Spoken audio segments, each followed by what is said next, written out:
and brought to you live via St. Louis, Missouri. This is Bombers Game Mic. I'm Paul D, and tonight is the fifth and final, indeed the friggin' finale of this massive 5-game midweek set with the St. Louis Cardinals hosting the Milwaukee Brewers down at Busch Stadium on the western banks of the mighty Mississippi. How are you all doing tonight? How am I? I'm in the middle of moving a house. And, boy, I hate moving.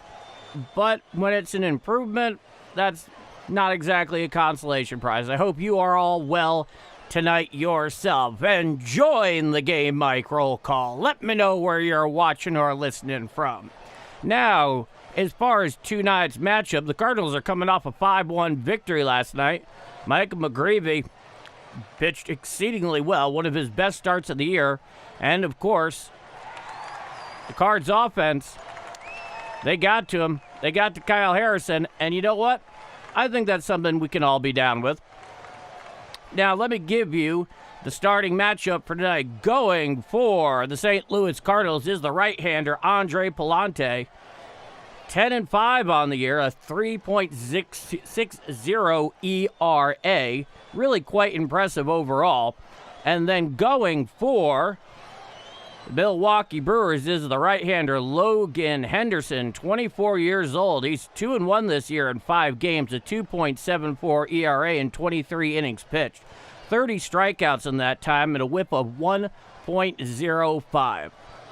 What Logan Henderson does well is he has an exceedingly effective changeup in regards to swing and miss capacity.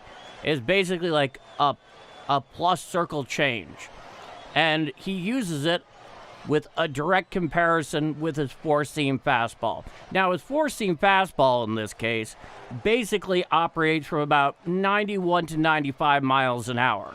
However, mixed in effectively with this highly accurate, surgical, and very effective circle change, it looks faster than it actually is. So he works one off the other. He has a slider cutter thing going on. He'll throw that in there from time to time, but that's largely how it done it this year. And with Andre Pallante, we know the deal. He doesn't strike a lot of guys out. He doesn't really walk a lot of guys. He's able to pitch to contact. And he has that outstanding knuckle curve that when it's working and doing what he wants it to do, it all falls into place. And for a lot of 2026, that's exactly how it's happened. So join the Game Mic roll call. Let me know where you're watching or listening from. Here on this Thursday Night Baseball, we are about a little under 5 minutes away from scheduled first pitch. And boy, oh boy, it has definitely been easier here weather-wise today because it's been fairly overcast, a little bit of rain on and off, but it doesn't look like you'll have any issue getting in the game. So let me give you the starting 9 for the Milwaukee Brewers. Leading off in center field is Garrett Mitchell. Batting second out and left is Jackson Chourio. Batting third at second base is Bryce Terang. Batting cleanup behind the dish is William Contreras. Batting fifth at DH is Jake Bowers. Batting sixth at first base is Vaughn. Batting seventh out in right field is Sal Frelick. Batting eighth at shortstop is the Rook Cooper Pratt. And batting ninth at third base is Joey Ortiz. No Christian Yelich. Not tonight. Now going for the St. Louis Cardinals. Coming back from his full night off at second base at leadoff is J.J. Wetherell. Batting second behind the dish is Ivan Herrera. Batting third at first base is Alec Burleson. Batting cleanup at DH, getting a half night off, is Jordan Walker. Batting fifth out in right field is Lars Nootbaar. Batting sixth at shortstop is Mason Wynn. Batting seventh out in left field is Brian Torres. Batting eighth at the hot corner is Jose Fermin. And batting ninth in center field is Nate Church. And those are your starting 9 for both clubs here in Game 5 of 5 in this midweek series. Join the Game Mic roll call. Let me know where you're watching or listening from. We are about 3.5 minutes away here from scheduled first pitch. So we go to the chat. Andy, hit leadoff. Putting down a like pre-stream because I have faith in Paul D's talents. Well, thank you so much, Andy. I hope you're having a wonderful night. Delta leader. How's it going, Delta? I learned today that was the Brewers logo back in the 70s. I thought you're referring to Barrel Man that I put there on the thumbnail. Yes, I like doing that from time to time. You'll also notice on the score bugs that I'll use retired or antiquated or infrequently used logos for other teams as well, because I like it better than, the minimalist crap we're getting today. So I enjoy learning old lore, but with that, let's go Cards, and thanks for the calls, Paul. You got it, Delta. Alan, how is Paul doing? Go Cards. Paul is one chorus away of trucking away from snapping, Alan. Justin Beasley doing Justin Beasley things. Welcome to the stream, everyone. Be sure to drop a like on the way in. Please subscribe and become part of our community. We would love to have you. Thank you so much, Justin. And I hope you are all doing marvelously well. Thurman is in the house. Our resident retired to Uganda. I'm looking at the time here. I hope it's being a good early morning hour for you, Thurman. Robert Weller, Niceville, Florida, is in the house. Go Cards, big game tonight. You better believe it. The Brewers need to switch back to that logo. It's really cool. Yeah, I really do like that one. It's a lot of fun. Paul is late. Well, I've been a little preoccupied, Thurman. What can I say? Jim Jones, howdy, folks. Let's go Cardinals. And greetings, Redbirds fans. Let's go. Good to see you, Anthony. Dane Mancini. Come on, boys. Cheers, Dane. All right. Dwayne Smith. Hello, y'all. I just canceled my Peacock subscription because I got it to watch games, but it doesn't allow me to watch or update location. Glad to be here. Glad to have you, Dwayne. Eric Boyce. Hey, Paul D. Hey, Eric Boyce. Now on to the mound is Andre Pallante. 10-5, 3.60 ERA, 27 walks against 70 strikeouts and 17 starts, a whip of 1.22.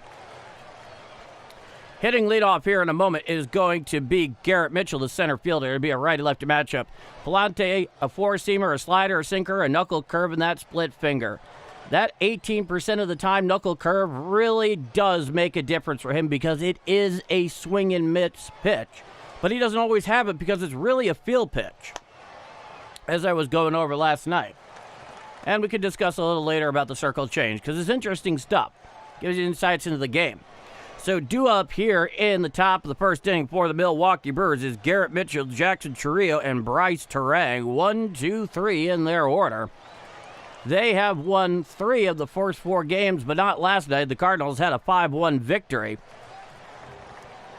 So we're just a moment away here from scheduled first pitch.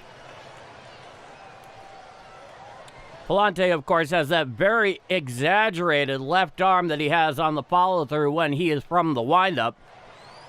He's just a moment away here from being ready. The defensive alignment for the Cardinals: Torres in left, Church in center, Newt in right, Fermin at third, Wynn at short, Weatherhold at second, Burleson at first. Ivan Herrera is the battery mate to Andre Pallante, who's on the mound. Stepping into the box is Garrett Mitchell. Andre Pallante, he takes a deep breath. The Cardinals are wearing their standard white tops, white bottoms with the birds on the bat with the red letters and numbers. Red primary ball cap with the white interlocking STL on the front. Pallante, he comes wide. And the first pitch tonight, hit foul down the third base side and out of play. And we are underway. And it is an 0-1 count. Garrett Mitchell, 82 games, 276, 8 home runs, 43 RBIs, and 831 OPS. It is an 0-1 count. Back onto the bump is Pallante. Infield defense shaded towards right with the lefty Mitchell. Winds Pallante. He deals. A four-seam fastball up and in and out of the zone, 96 miles an hour. And the count is 1-1. Boom. Pallante looks in. He winds the 1-1 pitch. Strike, slider on the outer third at the knees, and the count is 1-2 strikes. And Braylon Beasley with the $5 super chat. Thank you so much, Braylon. I really appreciate it. Back onto the mound is Pallante. He comes wide. The 1-2 pitch. A knuckle curve bounced out there in front of home plate. The count is 2 balls and 2 strikes.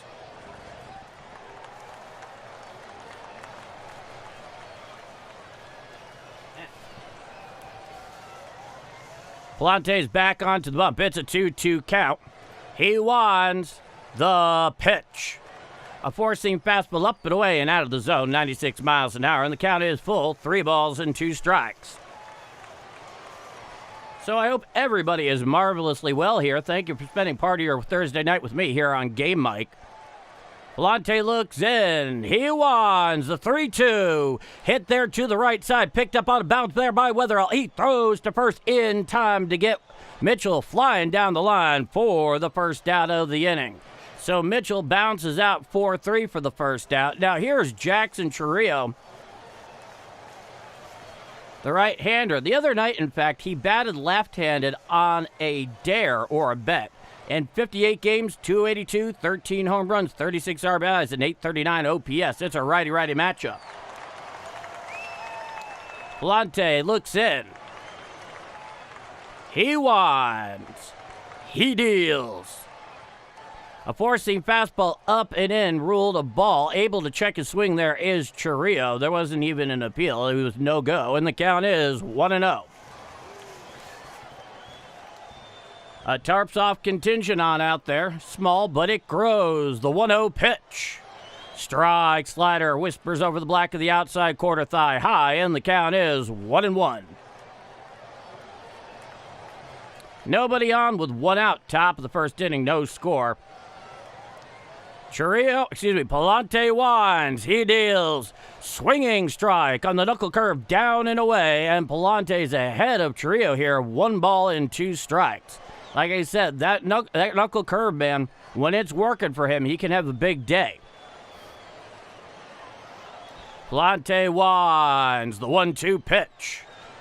A sinker down and in, just a bit too low. Had the inner third. The count comes even at 2-2. Chourio been a very steady presence both at the plate and in left field for Milwaukee so far this year. Pallante looks in.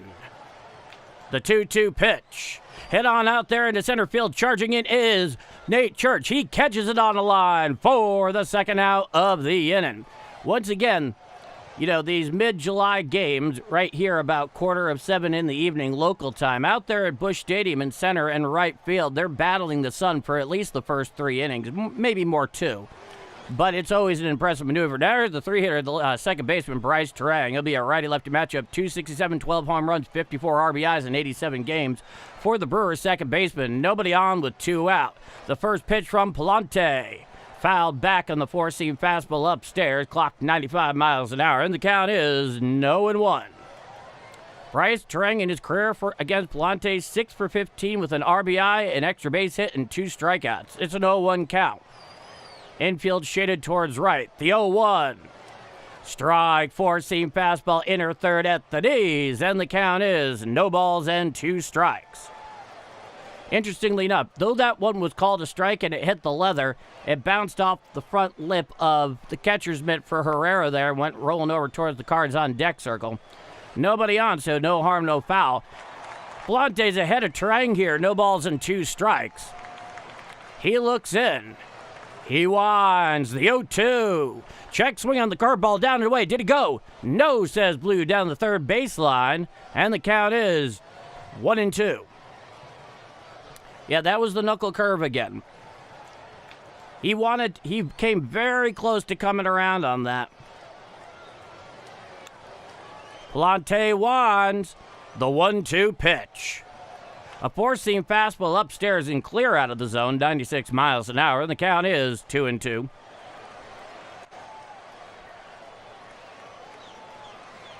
Terang is back into the box. Nobody on with 2 out. It's a 2-2 count. Top of the first inning, no score.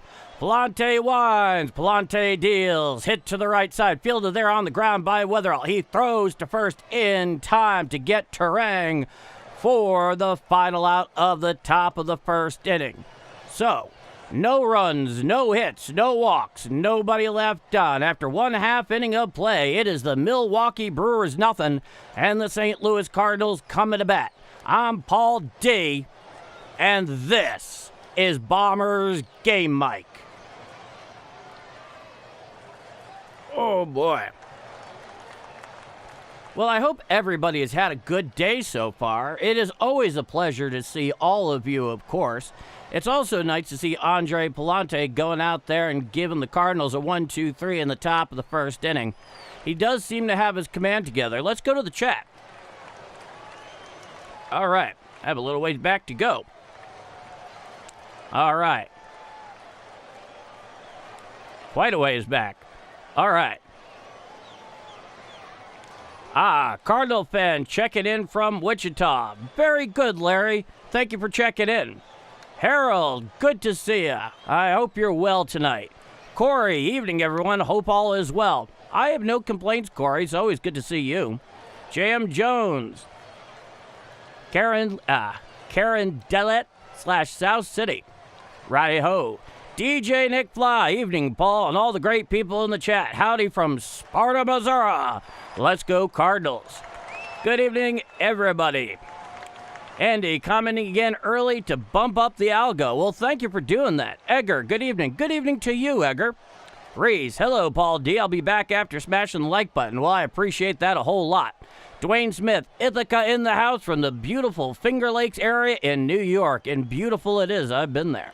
Jojo Spades, hi, Paulie D. Go Cards. Cheers to you, my friend. Alan, hi, Paul. Hey, Alan. All right. I will get back to that all shortly. Now, here's the righty Logan Henderson in 5 starts, 2-1 with a 2.74 ERA, 6 walks against 30 strikeouts. It's a righty-lefty matchup. Coming into the box is Weatherall. Here's the pitch. Hit to the right side and into right field for a base hit. Frelick has to pay off the base of the wall. Going into second with a leadoff stand-up double is J.J. Weatherall. And the Cardinals have a runner on second with nobody out here in the bottom of the first inning. That was quick. All right. Eric Boyce, let's win this game. Absolutely. That pitch was a 4-seam fastball down in the natural lefty swing path there for J.J. Weatherall, and he did with it what any good candidate that's going to be NL Rookie of the Year is going to do. Now, he leads off second. Here's Ivan Herrera, righty-righty matchup. He's hitting .251 on the air. From the stretch is Henderson. The first pitch, hit foul down the first base side, and out of play on the 4-seam fastball. The count is 0-1. He throws a 4-seamer, the changeup that I mentioned, the cutter, and the slider. But really, between the first two, he throws that a little over 75% of the time. Weatherall leads off second. It's an 0-1 count. Here's the pitch. A cutter just misses off the outside corner, and the count is 1-1. Let's go Birds indeed. All right, Magic Man. I've learned that I like Cardinal fans better than Cubs fans. Well, thank you. It's a 1-1 count. Comment set at the letters is Henderson. The 1-1. Hit on up the middle. Hit picked up there by Terang. He throws to first in time to get to Herrera at first. Moving over to third on the play is J.J. Weatherall, and the Cardinals now have a runner on third with 1 out. The defensive alignment for the Brewers, Drury in left, Mitchell in center, Frelick in right, Ortiz at third, Pratt at short, Terang at second, Vaughn at first. William Contreras is the battery mate to Logan Henderson, who's on the mound. Now here comes Alec Burleson. It's a righty-lefty matchup. He has a runner on third with 1 out. From the stretch is Henderson, the first pitch. A changeup well down and in. The count is 1-0. Burley hitting .277, but last night he had an RBI double and a 2-run home run, breaking out there from a little bit of a dry spell. From the stretch is Henderson, the 1-0. Swinging strike on the changeup away, and the count is 1-1. All right. Sigismund, go Cards. Cheers to that. Tucson, Arizona's in the house. Good to see you, Roger. The 1-1 pitch. Swinging strike on the changeup away, and the count is 1-2. That was almost an identical pitch and an identical swing and miss to the previous pitch. So it's a 1-2 count with a runner on third with 1 out. Bottom of the first inning, no score. Coming set is Henderson. He deals. Swinging strike 3 on the changeup, down and in for the second out of the inning. So, Alec Burleson goes down hacking for the second out. Now, here comes the DH tonight, Jordan Walker. It'll be a righty-righty matchup. Let's get 2 in a row, Redbirds. That'd be nice. So I'm sure you've all heard that Jordan Walker is going to be participating in the home run derby. I have thoughts on this, but I want to know yours. Here's the first pitch. Fouled straight back there off the mask of Contreras, and Walker is deeply annoyed with himself. You heard him. You could see the profanity be lipped out there because he wanted that pitch back. He just missed it. Anytime they foul it straight back, that's when they just missed it. It's an 0-1 count. The pitch. Swinging strike on the changeup, down and away, and the count is 0-2. Jordan Walker hitting .294 this year. Ridgeville, South Carolina. Very good, Josh Bradley. All right. Hey, Trisk is in the house. Welcome back. Time is granted by the home plate umpire at the behest of Jordan Walker. Everybody take a drink.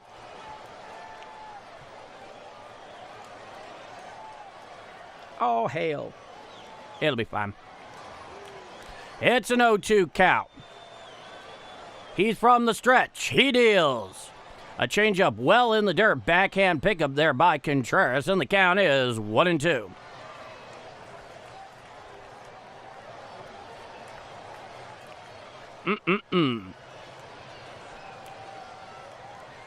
Coop. Thumbs up for Bombers Game Mike. Well, thank you so much, Coop.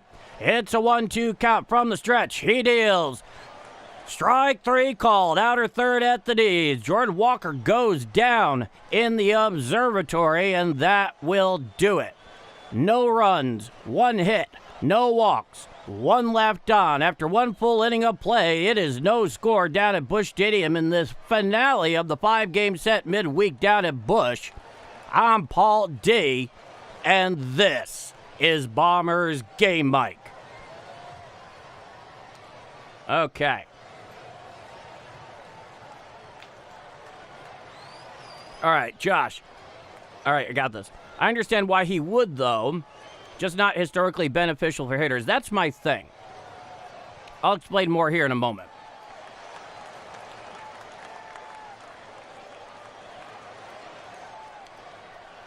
Is Paul D's dad from one YouTuber dad to another? Hello. Dad? I don't see Dad in the chat here. All right. Well, here's the thing. Hey, Guarin, great to see you. Well, here's the thing I have with the home run derby. Is that in order to do it effectively,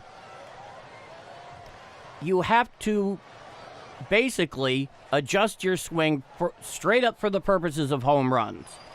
And there's at least 2 guys that I can think of off the top of my head who did very well in the home run derby, one even won it, but their swing was messed up for the rest of the year. The first one, of course, is Bobby Abreu, and then the other one is David Wright. And so when it comes to Jordan Walker, he's a power hitter, but he's more complete than just like a dead pull, home run, strikeout, Dave Winfield type player. And it always kind of freaks me out because that risk sits there in the air, and I don't particularly like it, especially when it involves the Cardinals' main offensive piece for something that is ultimately prestige and a spectacle. Now, here's the first pitch from Pallante to Contreras. A slider up and away and out of the zone. The count is 1-0. So, top of the second inning, no score. It's a 1-0 count. Nobody on, nobody out. William Contreras is in the box. Righty-righty matchup. The 1-0 pitch. Strike, slider down Broadway, and the count is 1-1. Let's see here. Isaac Walters. 3rd night in a row watching your stream. I'll get to the rest of that in just a moment here. They're looking in the camera right now on McGreevy, who pitched very well last night. Coming winds Pallante, the 1-1 pitch. A knuckle curve down and away and out of the zone. The count is 2-1. Third night in a row watching your stream. Night 3 with Paul D. If you were to switch teams to the Brewers, we could watch you more. I appreciate the sentiment. Thank you so much. Pallante wants, he deals. He fouled it back behind home plate on the slider, and the count comes even at 2-2. I am thinking I don't mind him participating as long as he approaches it for a good time and doesn't take it seriously. Honestly, I just don't want to mess up his swing. He comes one, he deals. A knuckle curve down and away and out of the dirt. Holding off on that one is Contreras, and the count is 3-2.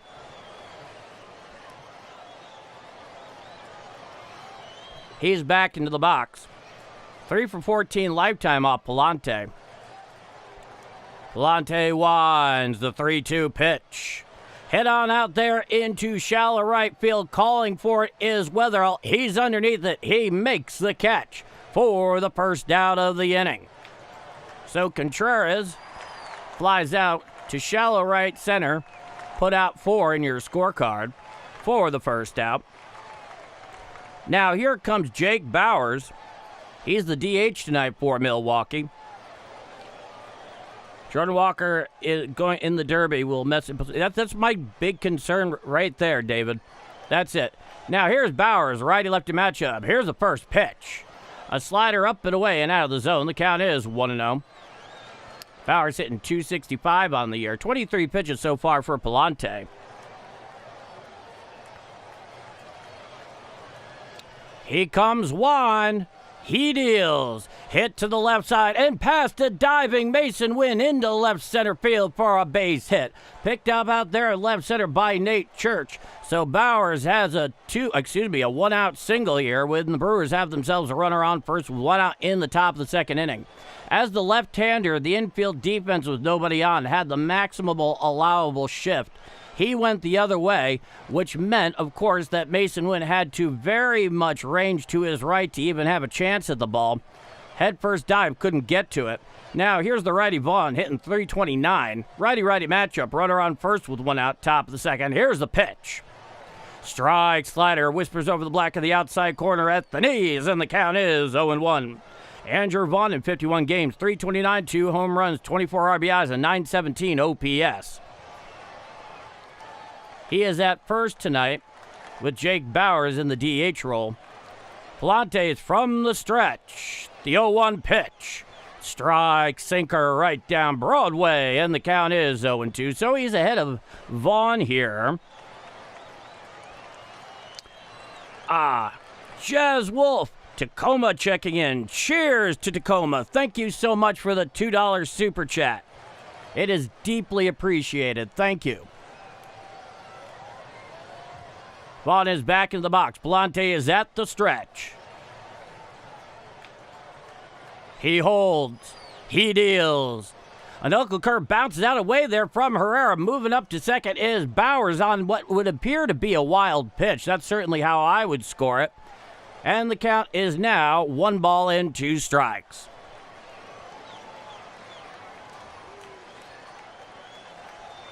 Oh, good. Oh, CH-Man, listening in at work. Great call as always, and go Redbirds. Cheers to you and Dodger Blue, my friend. Thank you so much. So Bauers is down at second after the wild pitch there. It's a 1-2 count. Runner leads off second with 1 out. He's from the stretch. He sets at the Birds. The 1-2 pitch. Knuckle curve bounces out in front of home plate. Clock 78 miles an hour, and the count is 2-2. I'm glad you enjoyed so much, Reese. I feel like energy is needed and fun in order for this really all to work. I've always believed that. Pallante, he sets at the Birds. The 2-2 offering to Vaughn. Hit on up the middle. Picked up on the hop there. He throws down toward third, and they're going to tag out. Oh, my goodness. He missed the tag at third, and Bauers is safe going from second to third. It's an infield single there on the part of Vaughn. Basically, what happened was this, is that he came up, he got it on a hop. He looked down at first, but he realized he might have a play at third. The problem was Fermin was not able to cover quickly enough mostly because he was playing way back. He tried to extend to put in the tag. Bowers got around the tag, and the umpire, oh boy, maybe that should be reviewed. I want to see that a second time. But they're not looking at it. So basically, he had to come all the way back. The throw came in, and then Bowers got around. He's on third. So runners on first and third with one out. Now, here's Sal Frelick, the left-hander. It'll be a righty-lefty matchup. Here's the first pitch. A four-seam fastball off the inside corner ruled a ball, and the count is 1 ball and no strikes.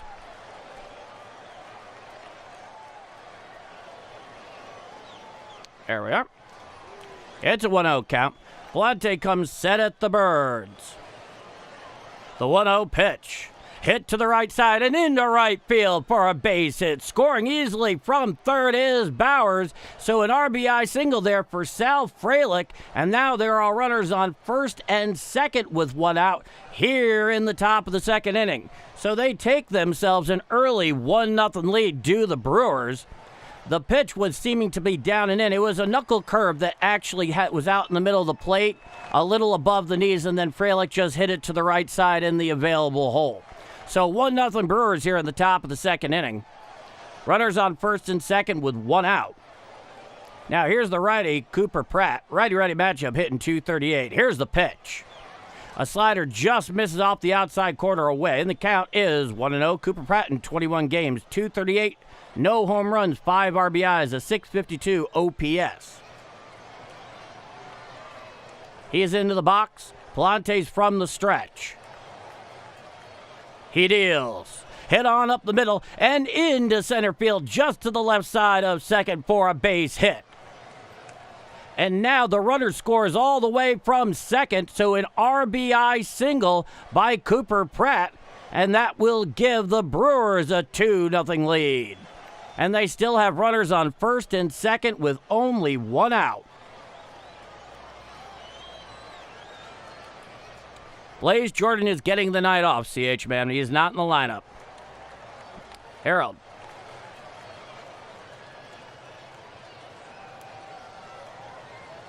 Well, here's the thing about that, Harold. I just read what you wrote. Here's the difference. Is that unlike personnel hirings in that case, they're really two very different issues. One is completely structural in terms of the organization that affects far more than just him. The other is a choice being made that's entirely optional for something that is a prestige spectacle event that will in no way impact anything other than the home run derby itself. The winner of the home run derby basically gets the equivalent of a medal. And I don't necessarily know that that's really the thing that I would encourage in this case. The structural stuff, man, that goes well beyond the home run derby. Besides, he's played extremely well this year, so you can't blame the coaching staff for that.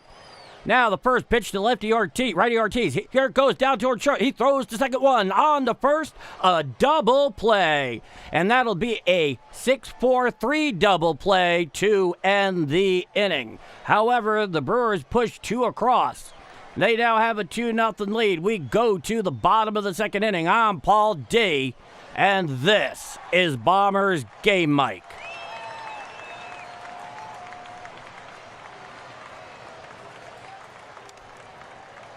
But essentially, that's what it boils down to. All right, let's go back to the chat.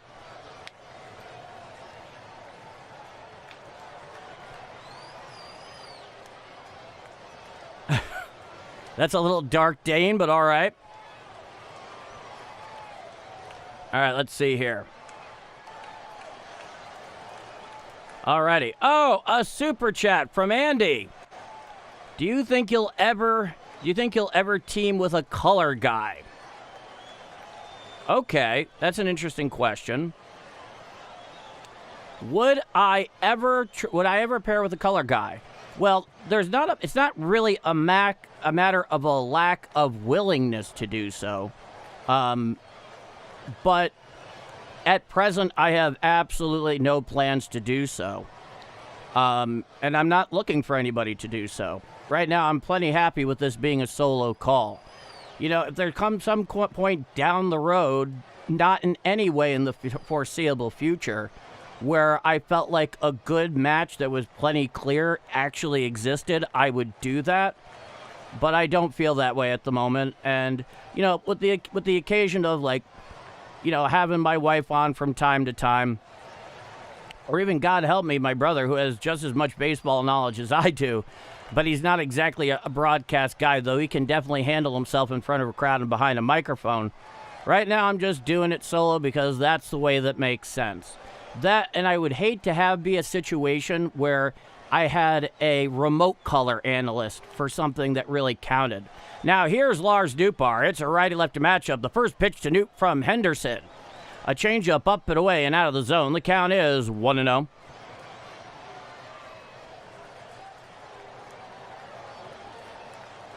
Well, Dane, let me get back to that in a moment. He comes set. The 1-0. Strike, four-seam fastball, and the count is 1-1. Here's the thing, Dane. When I first read that, I couldn't tell if there was humor and truth or just humor or all truth in that. So I apologize if I misread the situation a little bit. Here's the pitch. Cutter bounced out in front of home plate. The count is 2-1. That being said, if Cardinal baseball helps her and you get through a very difficult process, health-wise, where it's touch and go every step of the way, well, you'll have that here. It's the least I could do. Now, here's the 2-1. A change-up strike whispers over the black of the inside corner thigh high, and the count is 2-2. Even in my, 39-plus years, I've dealt with some pretty extensive and very dangerous health situations of my own. I'm not going to elaborate, but sports was a big help to getting through it. Now, here's the 2-2. Hit to the right side, fielded there at first. Covering there is Henderson. He takes the throw for the first out of the inning, beating Newt to the bag. Baseball can be a good therapeutic distraction. And if you're getting that distraction through game, Mike, that is the least of what I can do to help in that regard. But certainly my thoughts and best wishes are with you, and I'm glad this brings you and her a measure of comfort.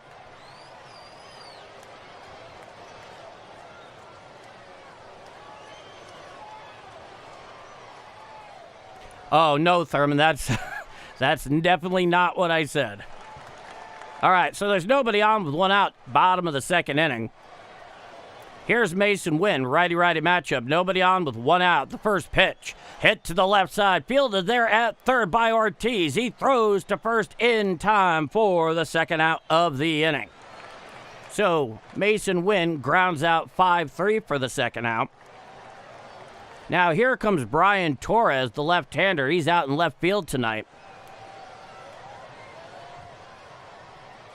Well, thank you, Scott Reed. Like I said, I've dealt with some pretty significant health issues of my own. I may touch on that at some point. I have no intention of doing so at the moment. All I can say is I have been in similar places. He shows bunt, pulls back, and a four-seam fastball called strike on the inside corner, and the count is 0-1.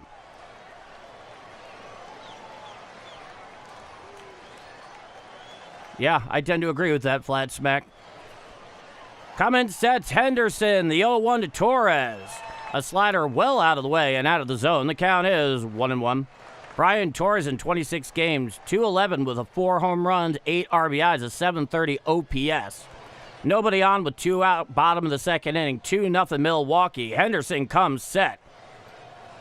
The 1-1 pitch. Swinging strike on the cutter, up and away, and the count is 1-2. Torres swung underneath that one.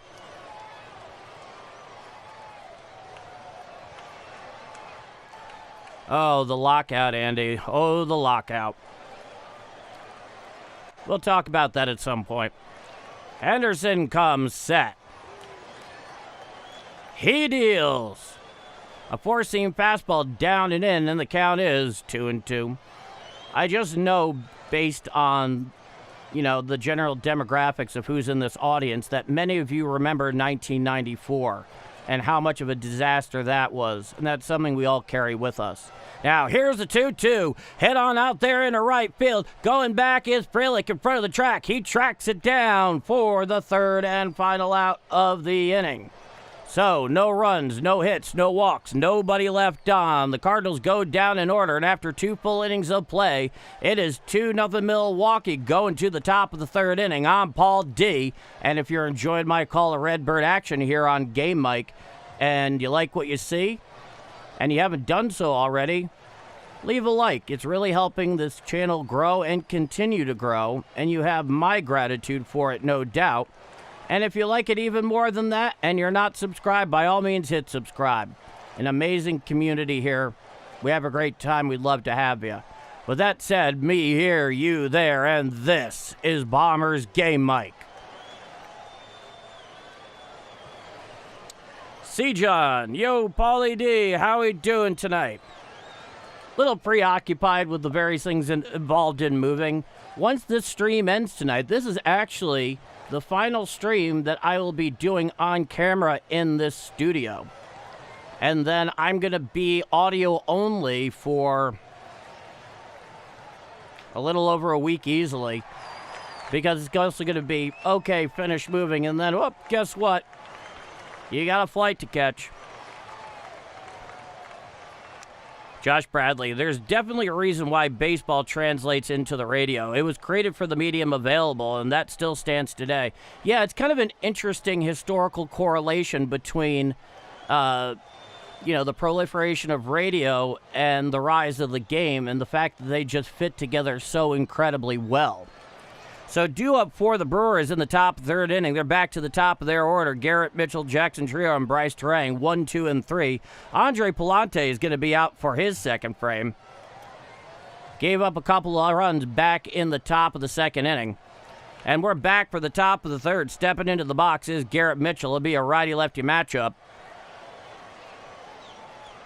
Well, Jazz Wolf, I'm glad you enjoy it so much. I take a great deal of pride and enjoyment doing it. One game at a time. Now the first pitch to Mitchell. A four-seam fastball off the inside corner ruled a ball. The count is 1-0. 35th pitch by Pallante.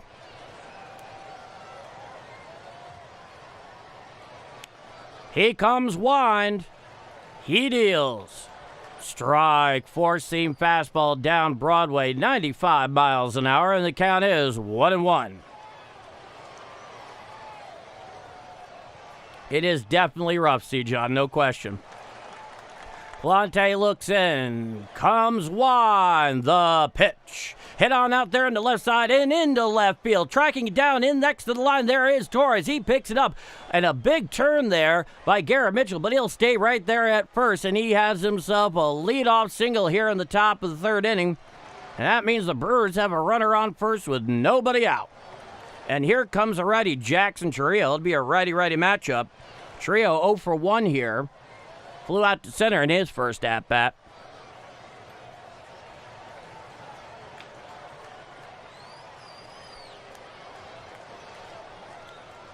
Looking in is Pallante. Mitchell leads the first pitch. Foul down the first base side, out of play on the four-seam fastball away. The count is 0-1. CH Man.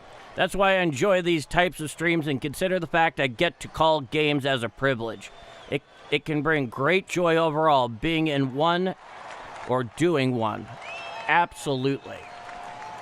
From the stretches, Pallante. The 0-1 offering to Trio. Foul down the third base line and out of play on the sinker down and in, and the count is 0-2. So Pallante has Trio in the hole here.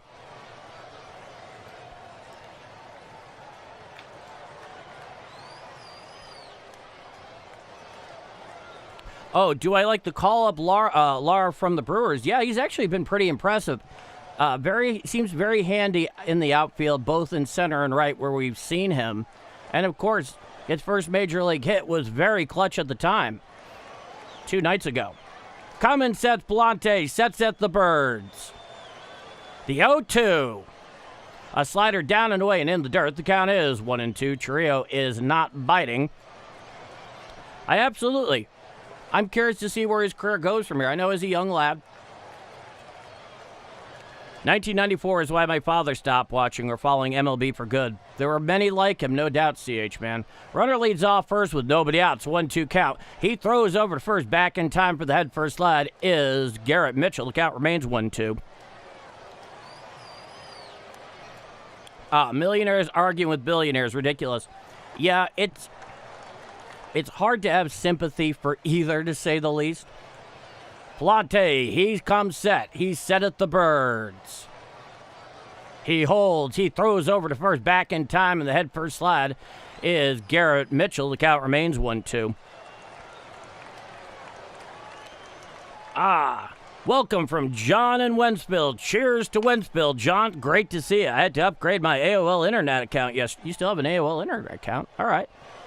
Now, here's the pitch. Hit to the left side and through the hole into left field for a base hit. Picked up there by Torres. And now following the Jackson Trio single to left, there are runners on first and second and nobody out here in the top of the third inning.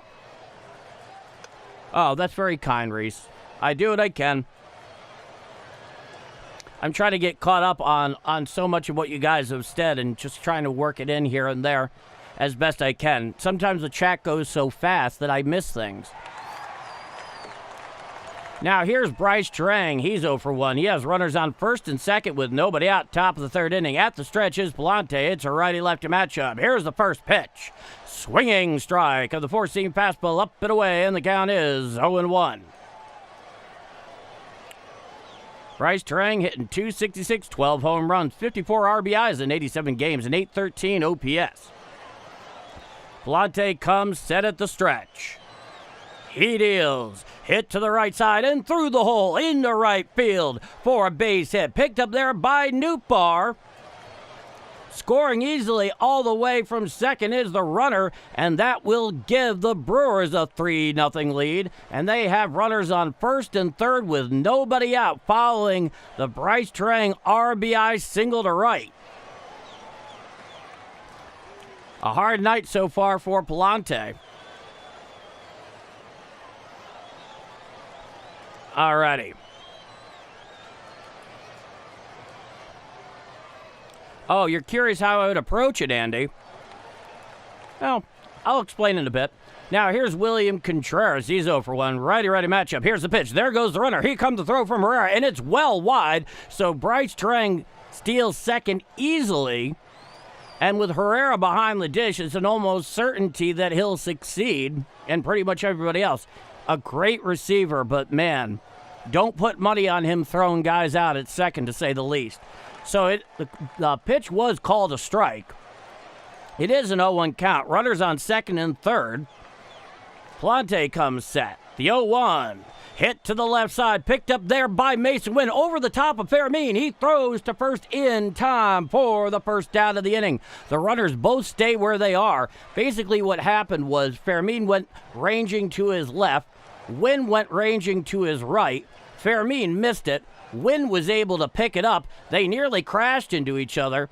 In order to throw over to first, Wynn had to take a first step over the body of Fermin, but he has such a strong arm and he was so accurate with it, he was easily able to get the runner at first. So, runners on second and third with one out. He steps off the rubber here. Now here's Jake Bowers. He's 1 for 1. It's a righty-lefty matchup. One of the more bizarre defensive plays. Cardinals infield defense up against the lip of the grass. If they get a ground ball right to him, they want to be able to cut the runner down from third at home. Here's the first pitch. A slider called strike, challenged immediately there by Bowers, and Bowers is absolutely right. He's going to win this challenge. I was shocked when he called that thing a strike. Let us see. Oh boy, that missed by a lot, man. Are they actually going to give us a distance? They're not even giving us a distance by how much that missed. So, home plate umpire boots one. They use their first ABS challenge. They have both left with a successful challenge. From the stretch is Pallante. The 1-0 pitch. Swinging strike on the knuckle curve on the outside corner, and the count is 1-1. That was probably the best knuckle curve he's thrown all night. Good Lord, all of that for a throw to first. Yeah. Infield defense up against the lip of the grass. If it gets right to him, they want to cut down the runner at home on a ground ball. He's from the stretch. The 1-1 to Bowers. Head on out there in the right field. Going back is Newbar. Looking up, and it is gone. A 3-run home run for Jake Bowers, clearing out the bases, and that will give the Brewers a 6-0 lead here in the top of the third inning.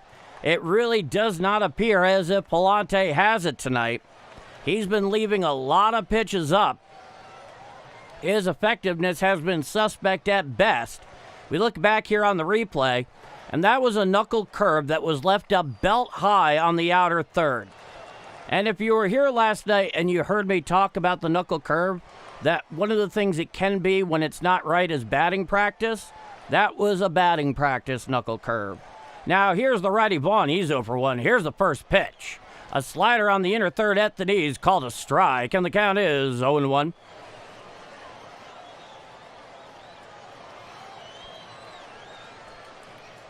Pallante winds the 0-1 pitch. Fouled straight back on the sinker in. The count is 0-2.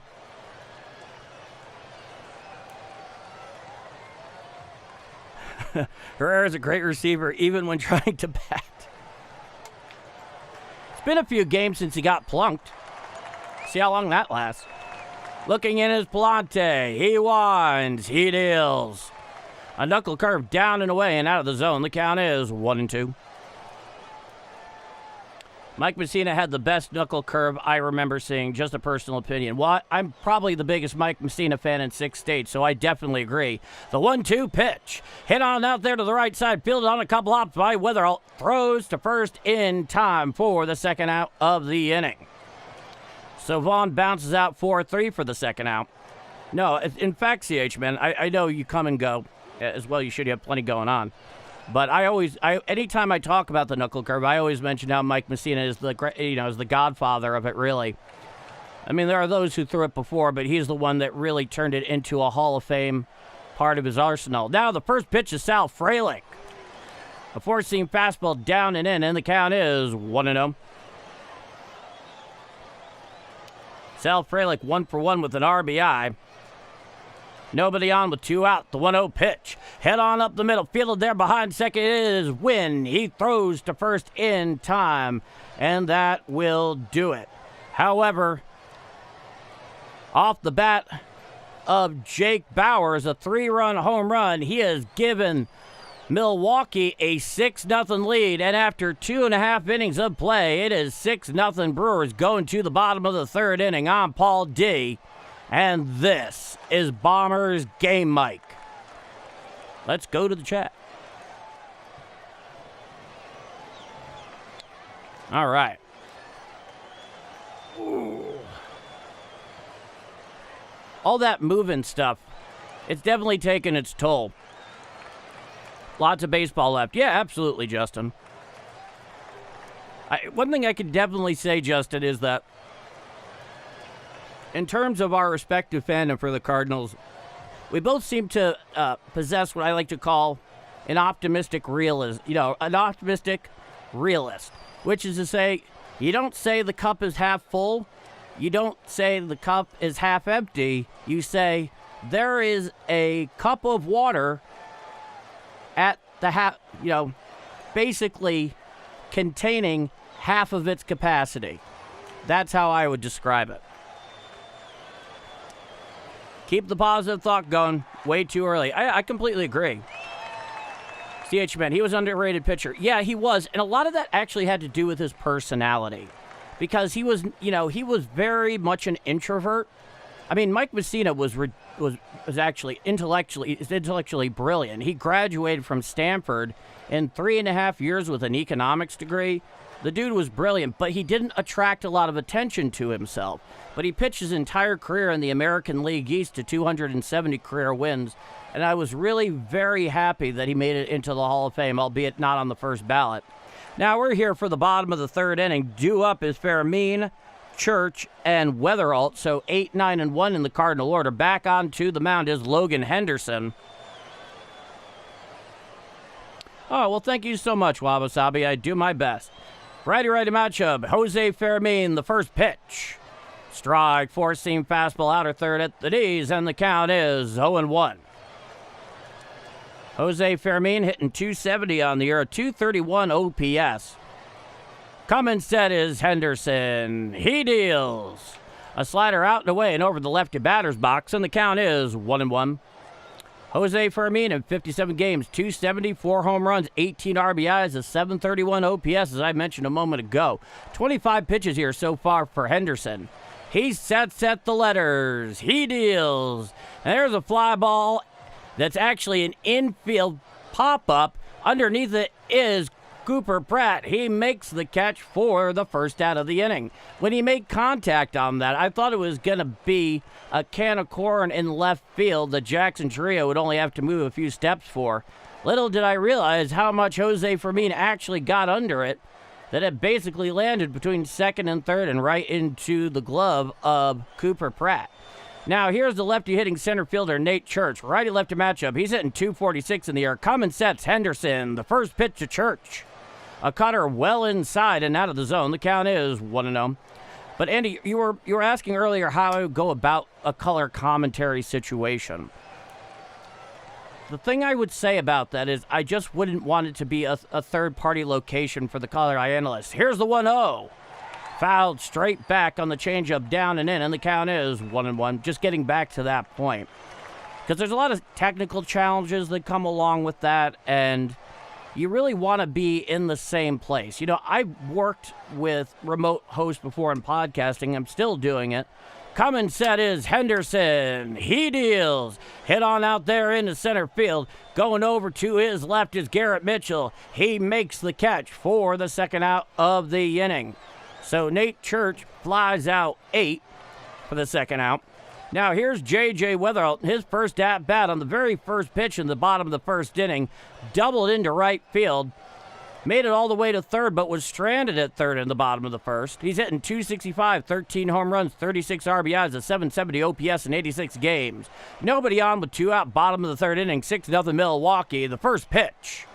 Strike, changeup on the outside corner, thigh high, and the count is 0-1.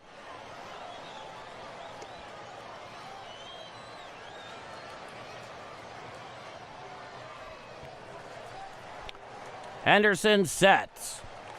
He deals. A four-seam fastball down and in the dirt. The count is 1-1. Oh, good evening, Q-Man. Dixon, Missouri is in the house. Back into the box is Weatherall.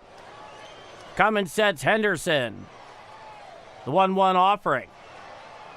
Hit down the third base side and out of play on the cutter away, and the count is 1-2.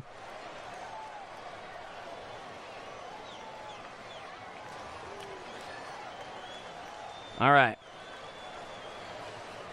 Okay.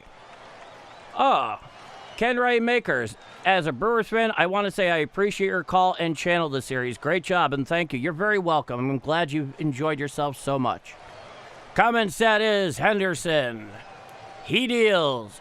Hit down the left field line, and it is slicing foul just to the left of the foul pole, so the count remains 1-2. Jesus Gonzalez, I'm from Venezuela, and I need your support, please. The earthquake was incredible. Well, certainly you have the moral support, but what can we do to help? Coming set is Henderson.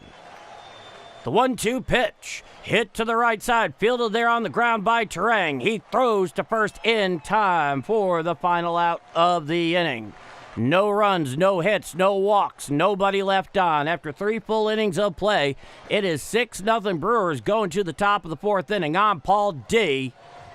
And if you're enjoying my Call a Redbird action this evening here on Game Mike, and you haven't already done so, please do leave a like. It is helping this channel continue to grow, get out to more Cardinals fans so they have a place where, that for the most part, follow the Cardinals every day in real time. I call almost every Cardinal game. There are some times where it's not possible for a variety of reasons. However, we all know the situation Cardinal fans are in right now, and I think the Brewers are in a similar one if I am correct. 2 out of the 13 teams in the league dealing with this.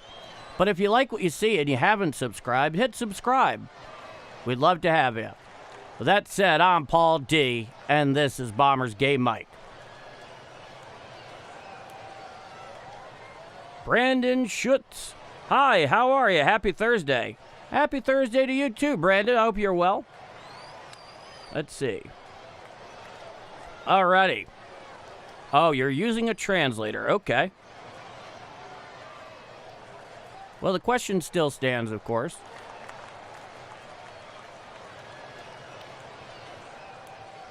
Anyway, little lost in thought there.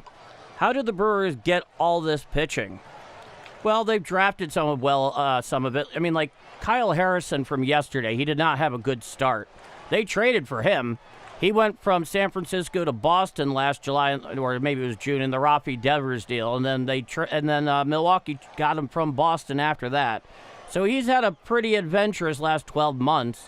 And the arms they've come in with, they have very good pitching development. Right now, very clearly, it's in evidence the best in the league. Some people like to call it black magic. It's not black magic. They're just ahead of the curve. All right, now here is the righty shortstop, Cooper Pratt. He is 1 for 1 tonight with a run scored. The first pitch from Pallante. A slider off the plate away, and the count is 1-0. It's a righty-righty matchup. Cooper Pratt, 250, no home runs, 6 RBIs, 671 OPS in 21 games. 1 for 1 with an RBI single. Coming winds Pallante, the 1-0. Strike, sinker on the inner third above the knees, and the count is 1-1.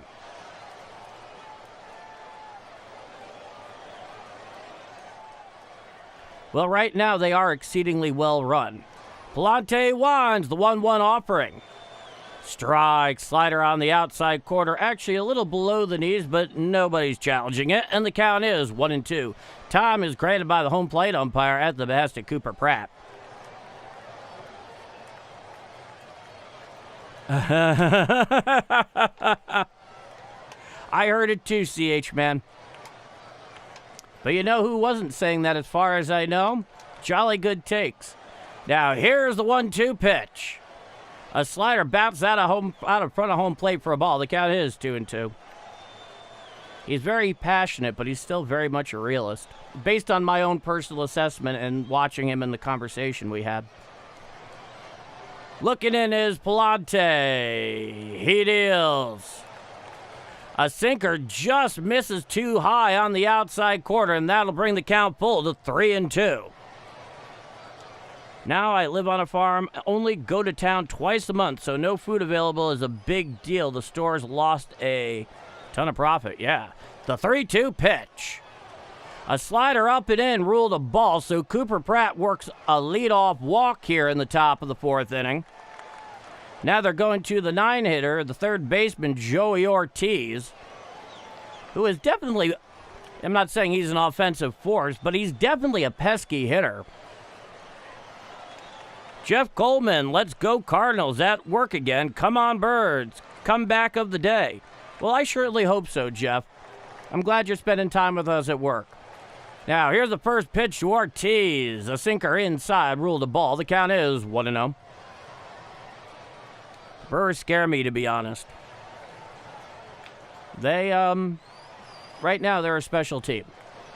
No question, there's no way to know where it will go from here, but they've done very well. Coming sets Pallante. He deals. Slider, strike, outer third below the belt, and the count is 1-1. All right. Brewers are a heck of a team. Will probably win the division. Yeah, probably. And they'll have earned it if they do. From the stretches, Pallante. He sets at the Birds. The pitch. Hit on up the middle. Fielded there behind second. Cover and win. He gets the runner at second. Gets the force. So Cooper Pratt is erased on the plate for the first out. Joey Ortiz there reaches on the fielder's choice. Essentially what happened was Weatherholt went way over to his right. Managed to pick up the ball there right up against the lip of the grass to the outfield. Mason Wynn covered. An excellent shove pass to get the lead runner. Joey Ortiz is on first with the fielder's choice. And now here's the lefty Garrett Mitchell. He's 1 for 2. So here's the top of the order once again. Here's the pitch. A slider foul down the third base side now to play, and the count is 0-1. Brew Crew has Pallante's tonight. Pitch count is climbing. Time to warm up the bullpen. I know. 64 pitches here for Pallante in 3 1/3 innings of work. Runner on first with 1 out. Top of the 4th inning. 6-0 Brewers. The 0-1. A four-seam fastball down and in and out of the zone. The count is 1-1. A lot can happen after the All-Star break. Baseball is something where you never count your chicks before they hatch. No doubt. Pallante's from the stretch. He sets at the Birds. The pitch. Hit to the right side. Picked up there on a hop there by Burleson. Tags out Mitchell there in the baseline. Going down towards second safely is Ortiz.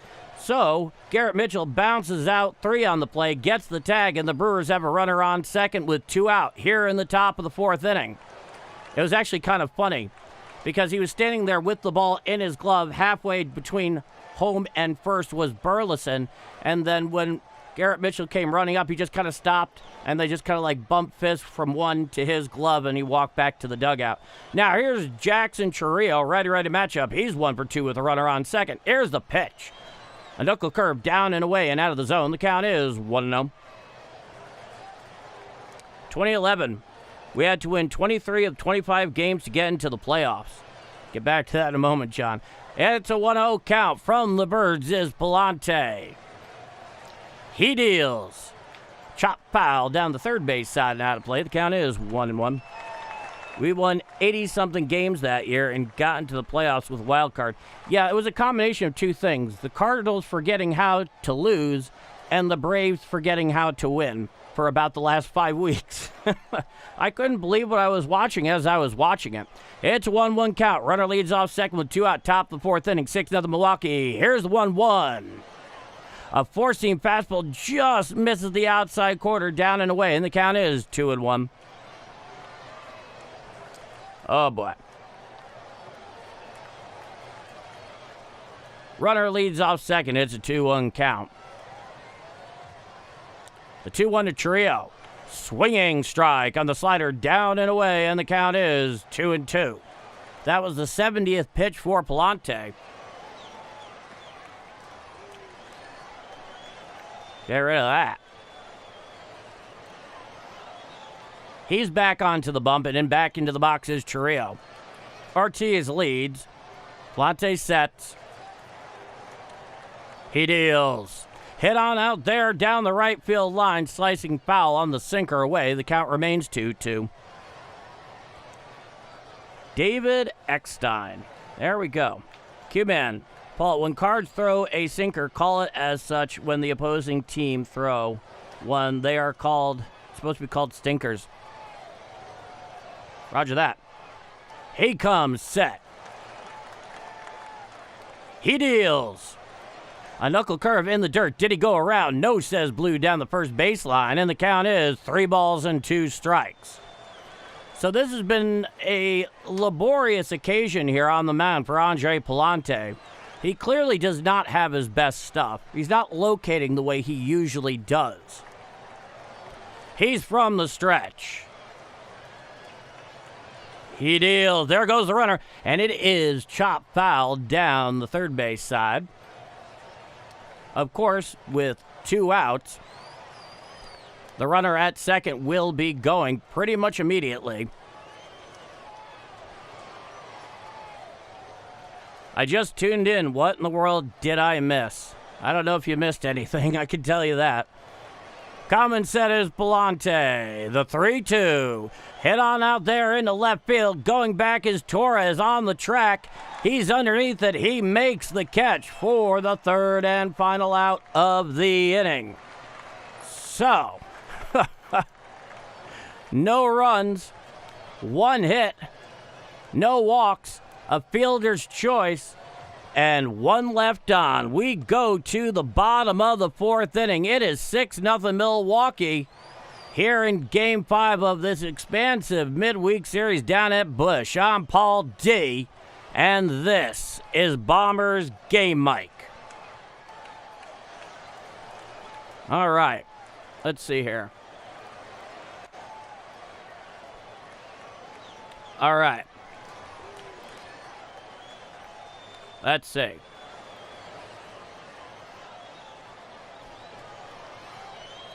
All right. Rally caps on, people. I certainly hope so. Milwaukee was up 8-10 games in 2011 at the time. We ran 23-25. Yeah, I mean, that particular Cardinal team was an absolute team of destiny. And I adore them for a lot of different reasons, but there are some considerable differences between these two teams. In some ways, for most of that season, at least as I recall and as I've always looked at it, that 2011 Cardinal team underperformed for about the first 4.5 months of the season. And they had a lot of pieces that, you know, once it all just kind of came together and the thing gelled, it worked great. You know, they had an Albert Pujols in their lineup playing first. They had a Yadier Molina behind the plate really pulling together his offense. You know, they had a lot of great players in terms of, like, for example, they had a Chris Carpenter. This team, unfortunately, doesn't have a Chris Carpenter, but I guess there's only one of those, too, because he's probably the best big game pitcher I've ever rooted for. But the point is that what's important here for the Cardinals, more than anything, is to try and play important games late into the season and take your chances. Now, here is Ivan Herrera. It's a righty-righty matchup. He's 0 for 1. The first pitch from Henderson. A cutter strike on the outside corner at the knees, and the count is 0-1. You know, they had a General Mott very effectively closing games out. He would turn into a hot a hot closer at that point. Henderson comes set. The 0-1. A slider down and away and out of the zone. The count is 1-1. You know, it was just everything came together perfectly there. And it was also a much more veteran-laden team as well with established performance records. Henderson sets. The 1-1 pitch. Foul tip rolls over towards the Cardinal on deck circle. The count is 1-2. Paul, are you guys going to move to a bigger house expecting little Bambinos or little Mr. and Mrs. Bomber game hikes? No, that's not what's happening at the moment. This is not for an expansion of family. Now, 1-2 pitch. Called strike 3. A changeup at the inside corner, knee high. Challenged immediately there by Herrera. He was tapping his helmet, so there's an ABS challenge incoming. And it's confirmed strike 3, and that's the first out. So Herrera goes down looking, gets caught in the observatory for the first out of the bottom of the 4th. And with that lost ABS challenge, the Cardinals only have one remaining in regulation, and Milwaukee has both of theirs. Now, here's Alec Burleson. He's 0 for 1. Righty-lefty matchup. The first pitch. Swinging strike on the changeup down and in, and the count is 0-1. Warren. Paul, will you wish the Diamondbacks good luck on their last chance at a victory before the All-Star break? They face the Dodgers after this game against the Padres. The 0-1. Strike, four-seam fastball inside quarter below the belt. And the count is 0-2. I mean, I'm pretty indifferent to the whole situation. I'm not going to lie, Warren. Coming set is Henderson.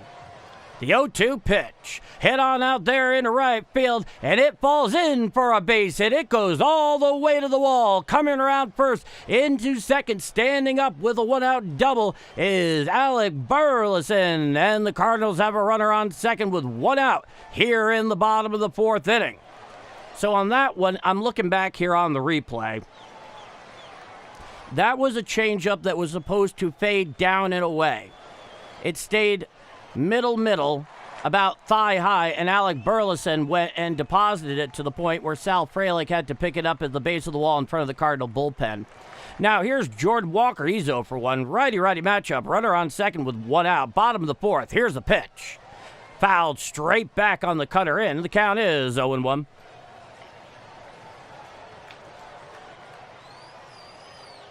Jordan Walker in 89 games, 294, 21 home runs, 70 RBIs, and 886 OPS.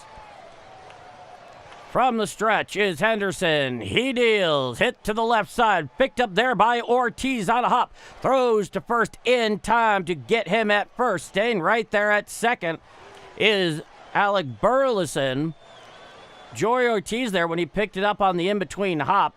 When he brought it in, he gave a quick head look down there to second base just to message Alec Burleson, you don't want to go anywhere, and he didn't. And he was able to get the throw to first on a bounce, picked up very well there. Now here's Lars Nootbaar. He's 0 for 1. Righty-lefty matchup. Runner on second with 2 out. Here's the pitch. Head on up the middle and in for a base hit. Pick it up is Garrett Mitchell in center. Coming on home is Alec Burleson. And that will cut it to a 6-1 Brewer lead. An RBI single to center with 2 outs for Lars Nootbaar. And they've cut it down to a 6-1 Milwaukee lead. And that thing was left middle. It looked like it was a four-seam fastball. Newt knew exactly what to do with it. He lined it right there out into right center. Garrett Mitchell could just pick it up and throw it back in. So now there's a runner on first with 2 out. 1 already in here for the Cardinals. Now here's Mason Wynn, righty-righty matchup. He's 0 for 1. Runner leads off first with 2 out. Here's the pitch. Strike cutter on the outer third above the knees, and the count is 0-1. 0 for 1 with a ground out, 249, 4 home runs, 38 RBIs in 83 games, a 661 OPS. Coming set is Henderson. He deals. Head on out there into right field towards the line. Coming in is Alfrelic, and it falls into foul territory. He can't get there in time. The tarp breaks up his momentum, but he does not crash into it, so it's just a funky long strike. Funky, F-U-N-K-Y. Didn't say the other thing. And the count is 0-2.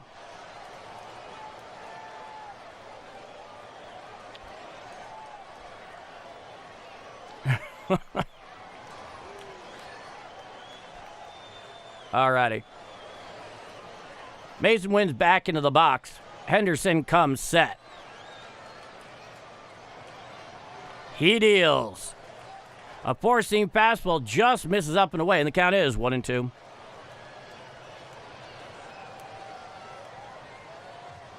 Alrighty. It's a 1-2 count. Runner leads off first. Here's the pitch. A cutter well up and in. Getting out of the way of that thing was Mason Wynn. The count comes even at 2-2.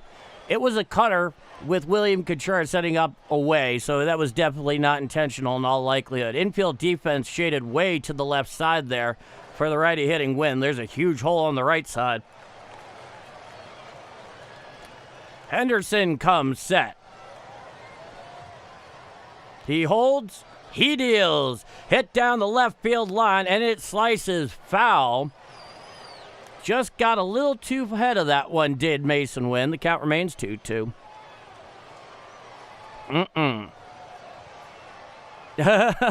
No, Ron, I'm pretty good at checking my language here in the broadcast. You know, when I'm not in front of a camera or a microphone, I swear like everybody else, but I know what the occasion calls for.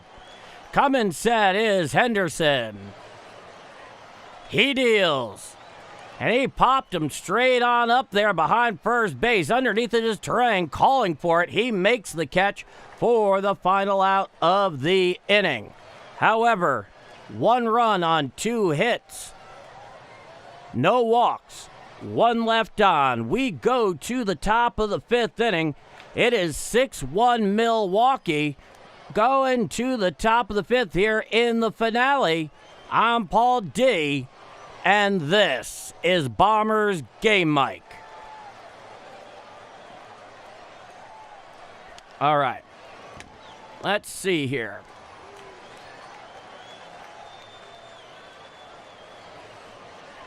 I asked my priest, and he said the same. They'll have to rely on their skill and focus. I'm not going to lie, Gordon. It's great to have you back.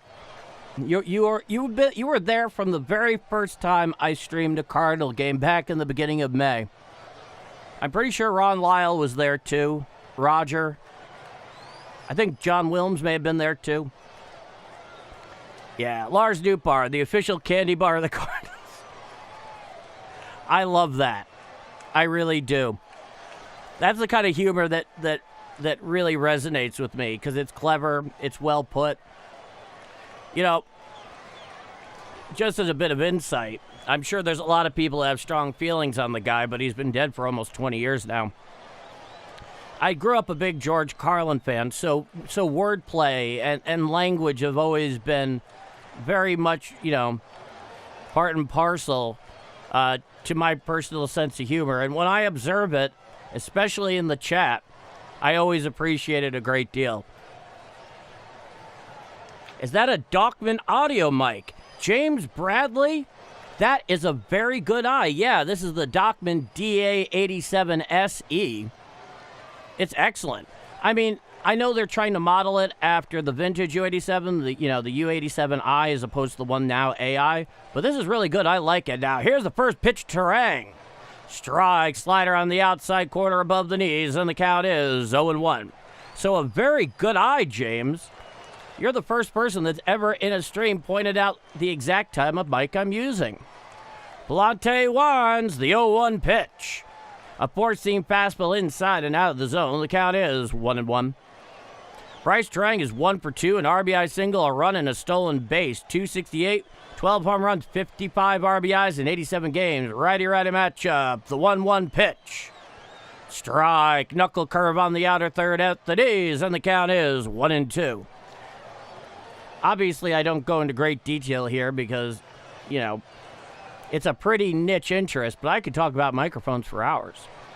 Pallante winds the 1-2 to Terang. Foul down the third base side and out of play on the four-seam fastball up and in. The count is 1-2. Guarin. The first time I watched, I was looking for a radio broadcast of the game because I picked a bunch of Cardinals on my daily fantasy team. You were on the road, so you didn't have the camera. That's exactly what was going on. Yeah. Pallante winds the pitch. A slider bounces out in front of home plate, and the count is 2-2. Dennis, what are your thoughts on Major League Baseball changing rules to shorten the game, adding the ABS system? Well, I'm going to answer that in reverse, Dennis. The ABS inclusion is very positive. I wasn't sure what I was going to think of it. I'll get to that rest in a moment. Pallante winds the 2-2 offering. Swinging strike 3. Down, hacking goes Terang for the first out of the inning. And the thing that's so impressive about it, he swung at a fastball up and away. The thing that's so impressive about it, Dennis, is that the technology is extremely mature and accurate. They took a lot of time getting it right, testing it, putting it through its paces, shakedown cruises. Now, here's William Contreras, and here's the pitch. A four-seam fastball misses down and in. The count is 1-0. In fact, the only time that I'm aware of that it failed was back last Saturday night at Wrigley against the Cubs due to the dense fog. Contreras is 0 for 2. He winds the 1-0 pitch. Chop foul and rolls over towards the Brewer on deck circle. Count is 1-1. And it's turned into a whole new element of strategy in the game and the tactics involved with that strategy, and it's very exciting for the fans. I'll get to the other part in a moment. Pallante winds 1-1 offering. A knuckle curve down and away and out of the zone. The count is 2-1. As far as the shortening of games go, Dennis, I personally never cared about length of game. Why would I complain about having another half hour to 45 minutes of a game I love each night? Pallante winds a 2-1. A four-seam fastball down and away and in the dirt. The count is 3-1. However, I know that is not a sentiment that is widely shared among the greater public, where with baseball on every night and being over 3 hours, they want something shorter. Unlike football, which is always 3 hours, but it's once a week, I kind of get that. Now, here's the 3-1 offering. Fouled on a check swing there by Contreras. It was on a slider away, and the count comes full, 3-2. But all I'll say is this, is that the pitch clock has generally been a positive thing, but I do have a very important issue with it. I'll get to it in a moment. Pallante looks in. It's a 3-2 count. He winds. He deals. Swinging strike 3. Down goes Contreras, hacking for the second out of the inning. He actually did a real favor for him there. That pitch was in the dirt away. But that's the second out. And as far as the pitch clock goes, right? And it really does help with pace of game and overtime length of game. I do have serious issues, though, about pitchers' health with it. Now, the first pitch to lefty Bowers. A four-seam fastball off the inside corner. The count is 1-0. Bowers is 2 for 2 tonight. That was the 87th pitch for Pallante. Bowers in his 2 for 2 with a 3-run home run and 2 runs scored. Winding is Pallante, the 1-0. A four-seam fastball down in and out of the zone. The count is 2-0. There have been very strong indicators that getting back up onto the hill and moving as quickly as the pitch clock dictates has created an element of uncertainty and negative impact on pitchers' health. But baseball doesn't want to hear about it. 2-0 pitch. A four-seam fastball down and in and out of the zone. The count is 3-0. And at some point, with more data points available over time, it might need to be adjusted somewhat. I think that's a possibility. Pallante winds a 3-0 offering. A four-seam fastball up and in, ball 4. So 4 in a row there from Pallante. Bowers takes first with a 2-out walk. Now here's the righty Vaughn. He's at first base tonight with Bowers at DH. It'll be a righty-righty matchup.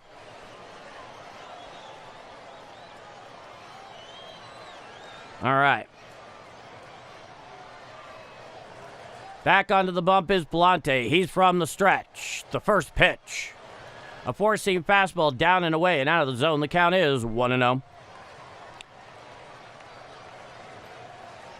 I suppose the ump with the least amount of overturns calls should be ones in charge in the playoffs. Actually, I believe that is largely how it's been working. We can talk more about that in a moment. Pallante comes set, the 1-0. There's a fly ball out to left field. Underneath it is Torres, a few steps over to his left. He makes the catch for the final out of the inning. No runs, no hits, 1 walk, 1 left on. After 4.5 innings of play, it is 6-1 Milwaukee here in the finale. I'm Paul D, and if you're enjoying my call of Redbirds action here on Game Mike this evening, and you enjoy what you see and you haven't already left a like, leave a like. It's really helping this channel grow. And if you want to see more, by all means, hit subscribe. We have a great time. We'd love to have you. With that said, I'm Paul D, and this is Bombers Game Mike. So, Thurman, the thing that's interesting there is they do, I believe, actually operate on that. But it's interesting they mention umpires here. Maybe someone mentioned this in the chat and I missed it. But there are several umpires, I think maybe 5, 2 of which are very notable, C.B. Buckner and Laz Diaz, who are not exactly well-liked, especially for their accuracy, who accepted a buyout offer from Major League Baseball, so they'll retire at the end of the year. And we've all seen how C.B. Buckner has not exactly flourished with the ABS challenge system available. And, well, you know, that's the story there. All right. Let us see. Remember, John wrote something. Baseball leads in tech changes and rule changes. They now check the pitcher's mitts and the ABS challenge. Doing the clock for the pitchers. They are trying to listen to fans a little more, in my opinion. Yeah, I think they are. And I think this has really been kind of like a 20-year process, right? Because if you were to go back to the mid-2000s, I mean, people were really just going back and forth, even at the idea of using instant replay for the purpose of figuring out if a home run ball was fair or foul. And then when they opened up the gates on that, a lot of the changes in that regard certainly have been improved. And then the pitch com, that's an interesting one. Now, here is Brian Torres, the left fielder. It's a righty-lefty matchup. He's 0 for 1. Here's a pitch. Change-up strike on the inside quarter thigh high. The count is 0-1. So bottom of the 5th inning, 6-1 Milwaukee. Nobody on with nobody out. Brian Torres 0 for 1. Henderson comes set. The 0-1 pitch. Fouled straight back on the four-seam fastball up and in, and the count is 0-2. That was the 52nd pitch tonight for Henderson in 4+ innings of work. So I think a lot of the changes that have been adopted have been positive. The PitchCom thing is interesting because that was clearly born out of a sign stealing scandal. But I have some thoughts on that, too, that I've kind of pondered over the years. Now, here's the 0-2 to Torres. A changeup bounces out in front of home plate. The count is 1-2. So naturally, the catcher presses in the buttons, to the pitch he wants him to throw, and he can hear it up in his cap on the mound, and he can shake it off or agree to it. Get to the rest in a moment. Henderson comes set. The 1-2 pitch. Chop foul down the first base side and out of play. The count is 1-2. Something I wondered, not that I've entirely gamed out how it would happen, but I can't imagine those are transmissions that couldn't potentially be intercepted. Just a thought. Henderson comes set. The 1-2. A cutter away and out of the zone. The count is 2-2. Clearly, I missed my calling at the NSA, right? I am kidding, of course. Back into the box is Torres. It's a 2-2 count. Henderson comes set at the letters. The 2-2 to Torres. Hit to the right side. Picked up there by Terang. Well to his left. Throws to first in time to get Torres for the first out of the bottom of the fifth. So Torres grounds out 4-3 for the first out. And now here comes Jose Fermin, who's at the hot corner tonight for Blaze Jordan. I can stomach most of it with the exception of the free runner and extras. I find that very insulting to the game. Harold, you are preaching to the choir. I hate that more than I can possibly express. Righty-righty matchup. Nobody on with one out. The first pitch of Fermin. A cutter up and in and out of the zone. The count is 1-0. It's a Little League rule, is basically what it comes down to. I never thought Major League Baseball was suffering from, some plague of extra inning lengths. The 1-0 pitch. Strike. A changeup on the outer third thigh high, and the count is 1-1. So definitely, Harold, you're talking to your guy on that one. Yeah, CH, man, you know what I'm talking about. Henderson sets at the letters. He deals. A four-seam fastball well upstairs, and the count is 2-1. Grand Posh Shaughnessy. My apologies. Sox fan, White Sox. Love your announcing. You and Mario are the best. Well, thank you so much. The 2-1 pitch. Hit on out there in the left field. Right there is Trio coming in about a few half steps. He makes the catch for the second out of the inning. Yeah, it really does bug me. But Grand Pow. Okay. Grand Pow Shaughnessy. Yeah. Well, I loved living in Chicago when I did. I had friends on both north and south side, so thank you so much. Now, the first pitch to Church, hit to the right side, picked up there by Vaughn. He steps on the bag to get Nate Church for the third and final out of the inning. 1, 2, 3, go the Cardinals, and after 5 full innings of play, it is the Milwaukee Brewers 6 and the St. Louis Cardinals 1. I'm Paul D., and this is Bombers Game Mike.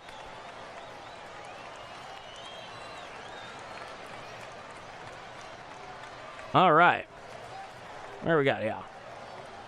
I'm not done yet, Paul. No, certainly not. Well, sorry you feel that way, Josh. I can only tell you my experiences living there. They have their problems, but you know what? I grew up with a city in my backyard that had plenty of its own problems. And, I don't know. You just kind of get used to it.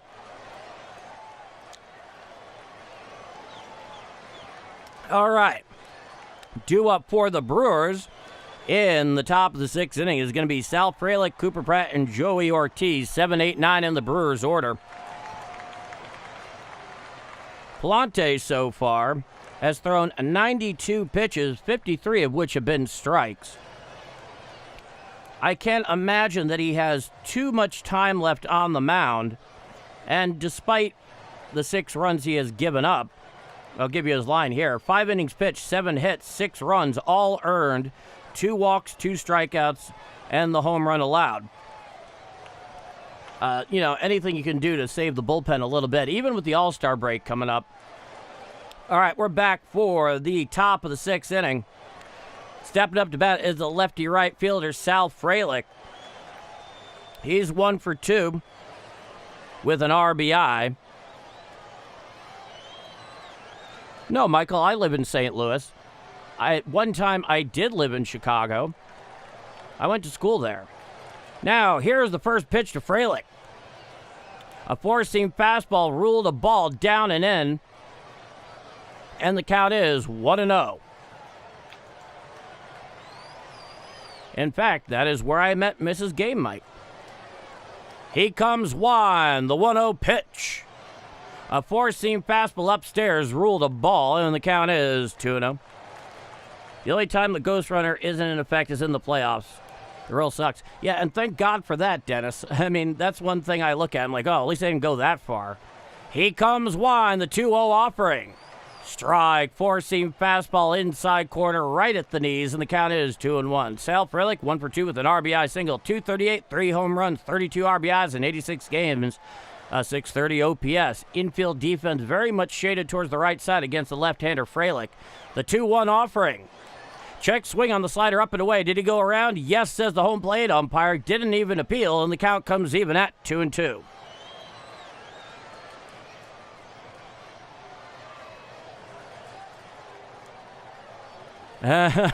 Thank you, Josh. I appreciate your graciousness in that.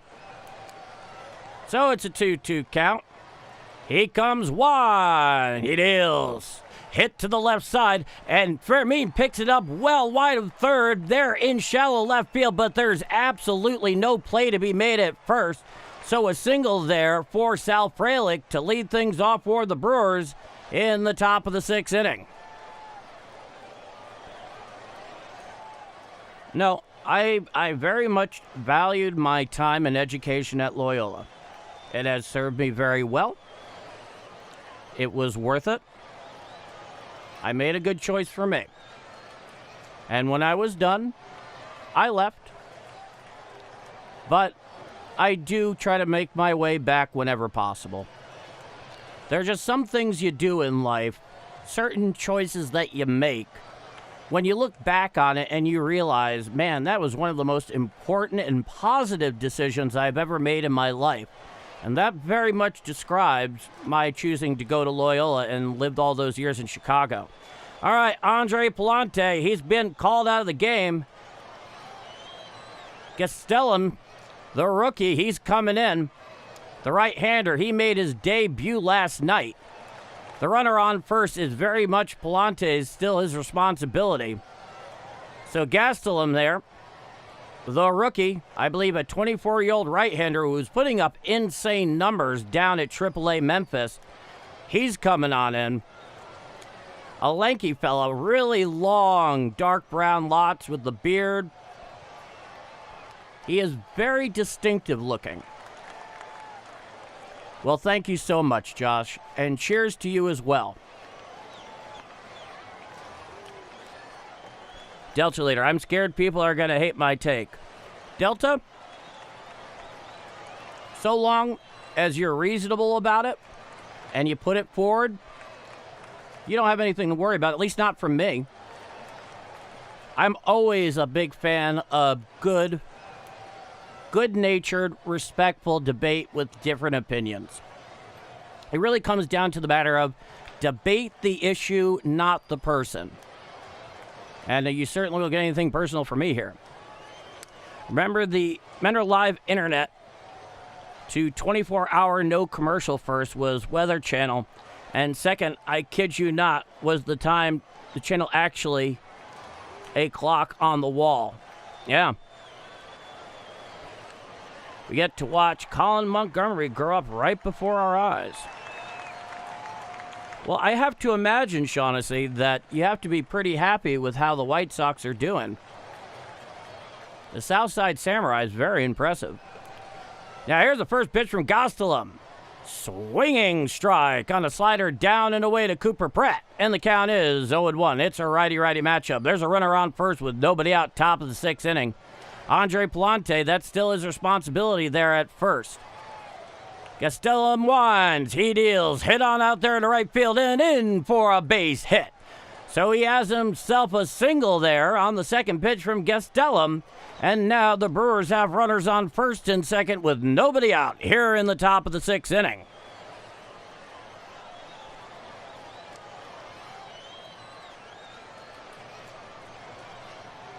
All righty.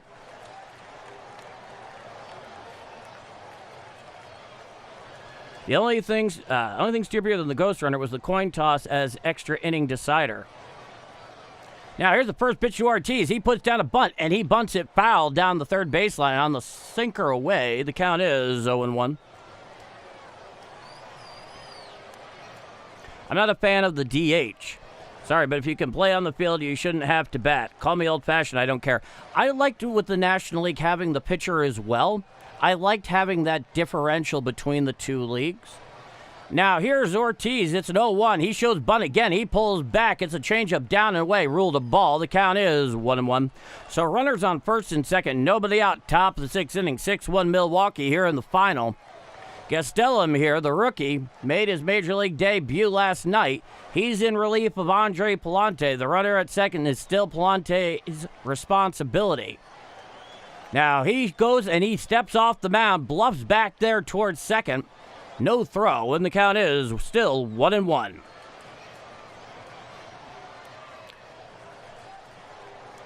The corners are playing in on the grass. It is a modified double play depth with the two middle infielders playing back. He shows bunt. He pops it straight up behind the plate. Give and chase there is Herrera. He catches it behind home plate for the first out of the inning. So a bunt foul there for the first out by Joey Ortiz. And now they go back to the top of the order with the lefty Garrett Mitchell. So the first out here at the top of the sixth inning, recorded by Gastelum.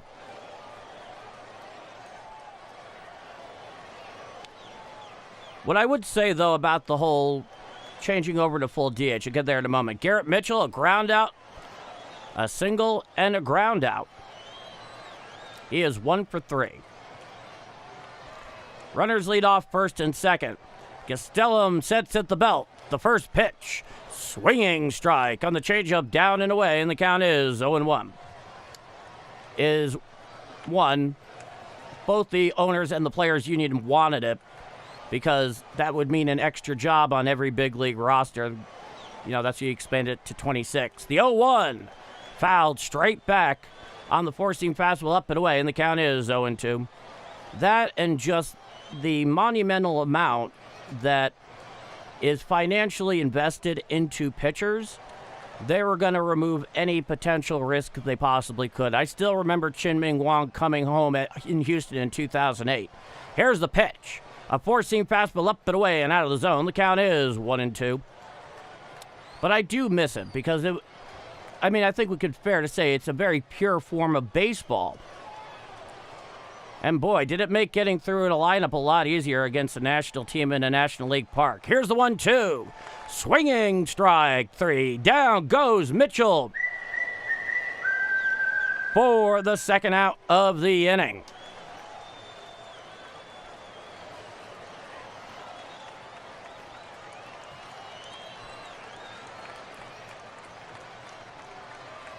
You know, it's interesting, Justin. You're mentioning relative advantage there with that. You're right. But I'm going to take this a step further. Now, here's Jackson Chirijo, the right-hander. He's 1 for 3. Here's a pitch. A sweeper strike on the outside corner, and the count is 0-1. A line out, a single, and a foul out.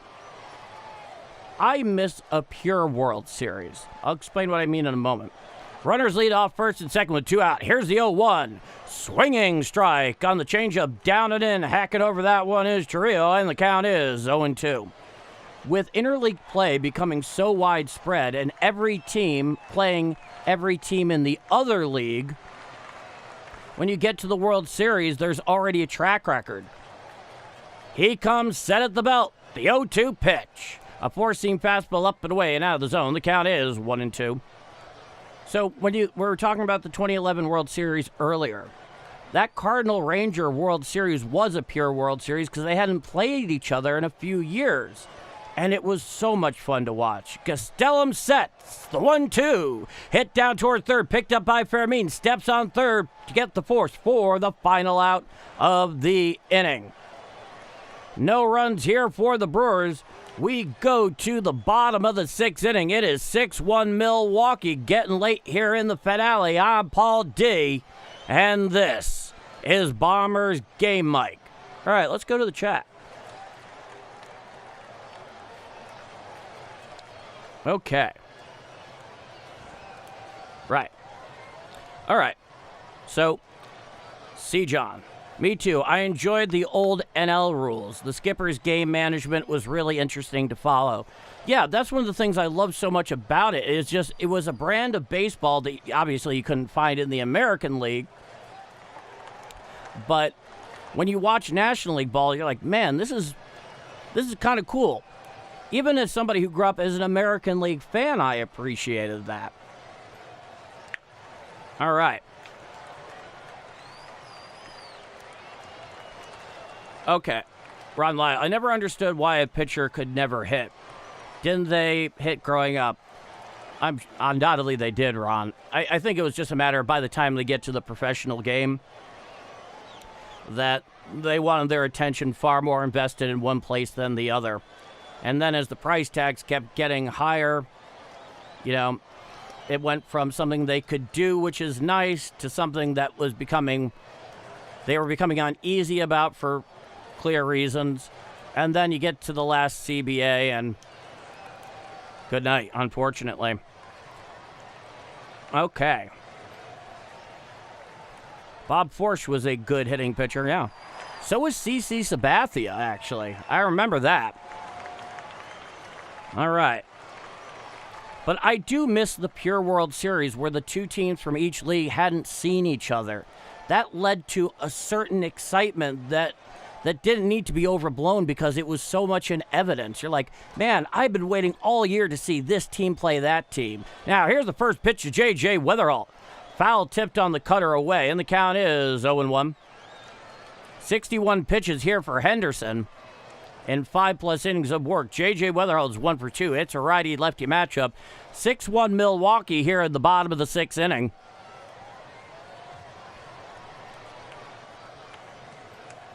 Coming set is Henderson. He deals a changeup downstairs and out of the zone. The count is 1-1.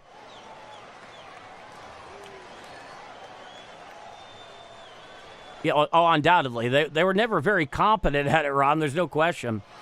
J.J. Weatherall led off the action for the Cardinals with a double back in the first. The 1-1 pitch.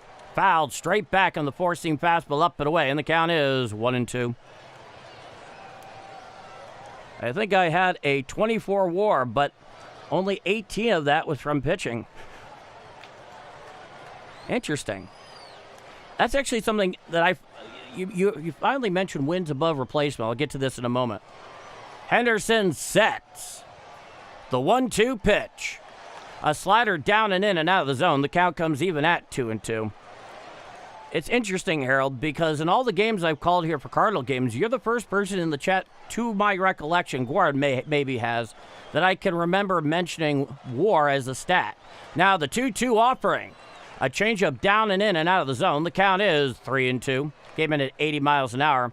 66 pitches here for Henderson in 5+ innings of work. Nobody on, nobody out. Bottom of the sixth inning. 6-1 Milwaukee here in the finale. Henderson comes set. The pitch. And he plunked J.J. Weatherall there on the left thigh.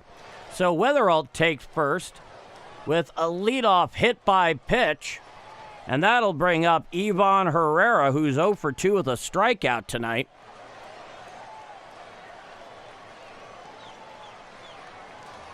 All right.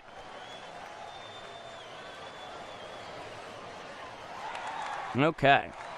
I liked interleague play better when it was limited to like when it first started. You would just play 4 or 5 teams from the other league completely, Justin. I think you and I have even talked about this briefly, off camera, off mic, off stream. And it's unfortunate, really, because there is this, it creates, see, interleague play in and of itself I don't have an issue with. I just don't want every team in the American League have to play every team in the National League. That it should be something exciting. If you're a National League team, opening day shouldn't be against, the Orioles. It should be against the Pirates or, I don't know, San Francisco or somebody like that. But that's just me. All right, stepping into the box is Ivan Herrera. There's a runner on first with nobody out. The powwow on the mound got broken up. Herrera 0 for 2 with a ground out and a strikeout. 249, 11 home runs, 40 RBIs. Righty-righty matchup. Runner leads off first with nobody out. Coming set is Henderson. The first pitch. A slider away and out of the zone. The count is 1-0. It helped you look forward to the games. Yeah. Henderson sets at the letters. He deals. And he popped him straight on up. They're giving chase there in foul territory towards the Brewer dugout. And it goes about 2 rows deep behind the Brewer on deck circle. And the count is 1-1. Analytics rears its ugly head. Just kidding. It's baseball now. It is. And the younger fans, such as there are children of the StatCast and analytics era. I mean, I think all of us can remember when Michael Lewis first released the book Moneyball. Coming sets Henderson. He throws over to first. Back in time is Jeju Wither with a head first slide. And it changed the game. It really did. And the movie, of course, is very different than the book. But I very much encourage the book for a lot of different reasons. Now, the 1-1 pitch. Strike, change up on the outer third below the belt, and the count is 1-2.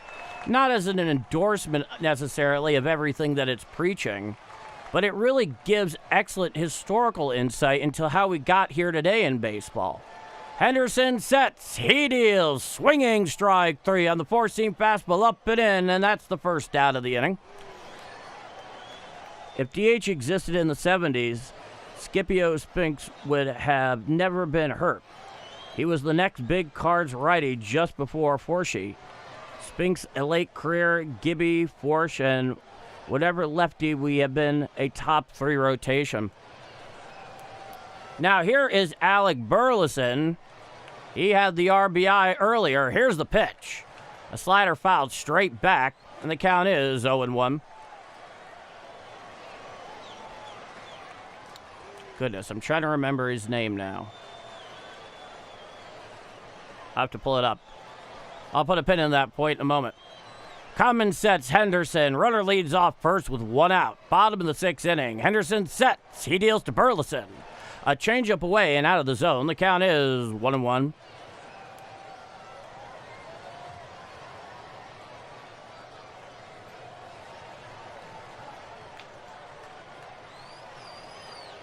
He comes set. The 1-1. A changeup away and out of the zone. The count is 2-1. Runner leads off first.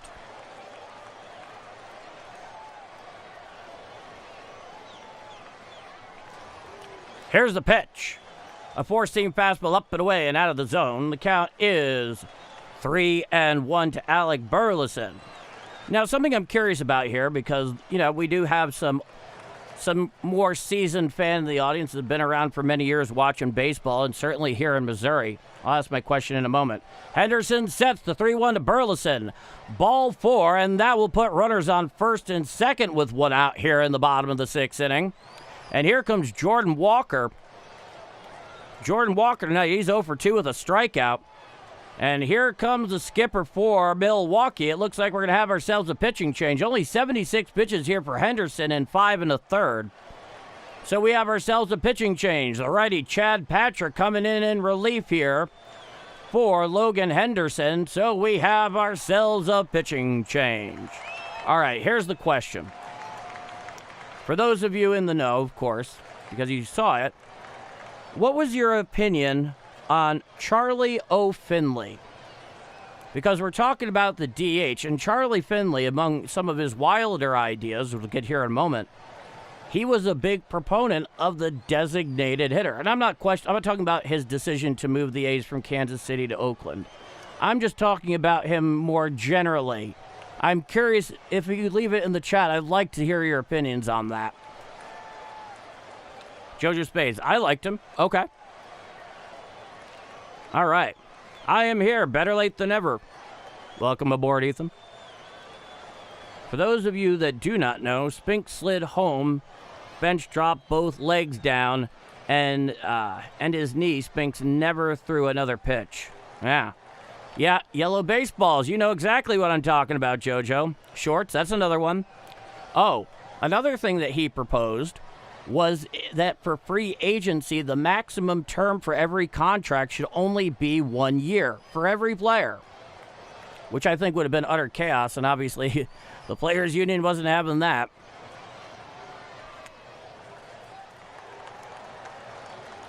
I'll say this, see, John, he wasn't thrilled by the decision, but he wasn't going to He wasn't going to argue with his skip out in the mound like that.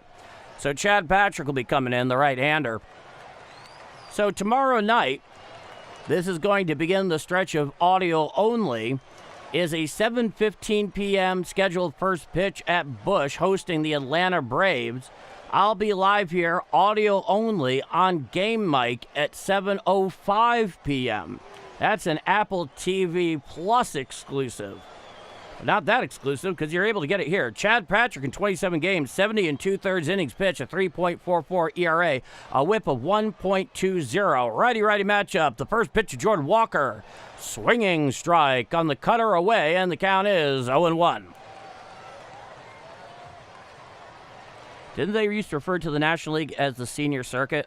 Yeah, they did. It's because it came first. It preceded the American League. Patrick comes set, the 0-1. A cutter away and over the lefty batter's box. The count is 1-1. Finley also wanted an orange-colored ball. Yeah, JoJo mentioned the yellow one. Orange was also in there, too. And a very eccentric owner. Chad Patrick sets. He deals. Check swing on the cutter away. Did he go around? No, says Blue down the first baseline. And the count is 2-1 strike. Really something there. Runners lead off first and second. It's a 2-1 count. Here's a pitch. Hit down the right field line. Giving chase is Vaughn into foul territory, and it falls in for a long strike. And the count is 2-2.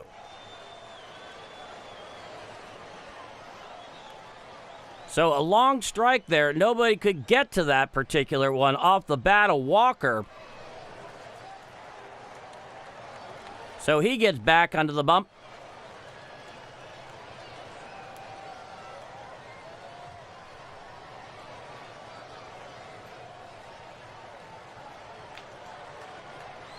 Runners lead off first and second. It's a 2-2 count.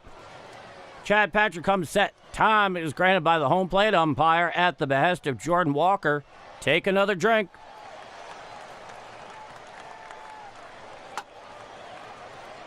He gets back into the box. Looking in is Chad Patrick.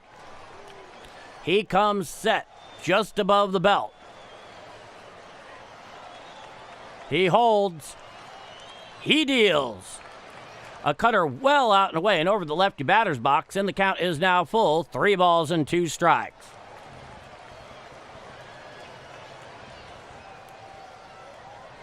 So, runners on first and second with 1 out. It's a 3-2 count. Bottom of the 6th inning, 6-1 Milwaukee.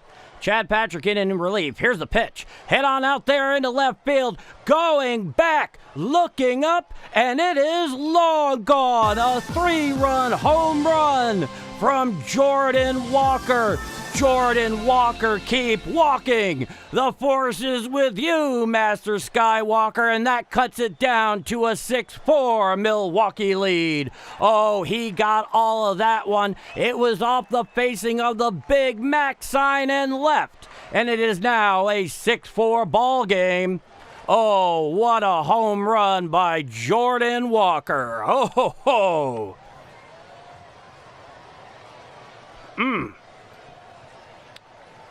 Down you go. In the gate. There we are. Now here's Lars Nootbaar, righty-lefty matchup. He's 1 for 2. Here's the pitch. A cutter strike right down Broadway, and the count is 0-1. So Chad Patrick comes in, gives up the 3-run bombola. The Cardinals are back in this ballgame in the bottom of the 6th inning. Cummins sets Patrick, the 0-1. A four-seam fastball away, and the count is 1-1. That came in at 97 miles an hour. Oh, boy, he got all of that thing.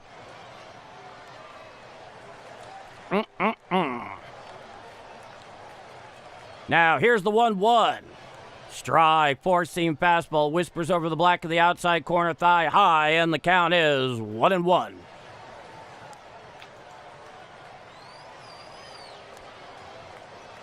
He's wearing the pendant. Big old pendant. Got the dog in me. Or so they say. Chad Patrick sets the 1-2 to Nootbaar. Called strike 3 on the cutter on the outside corner for the second out of the inning. So Lars Nootbaar gets caught in the observatory for the second out. Yeah, Henderson is definitely seeing red right now, no doubt. Yeah, that was an absolute no-doubter.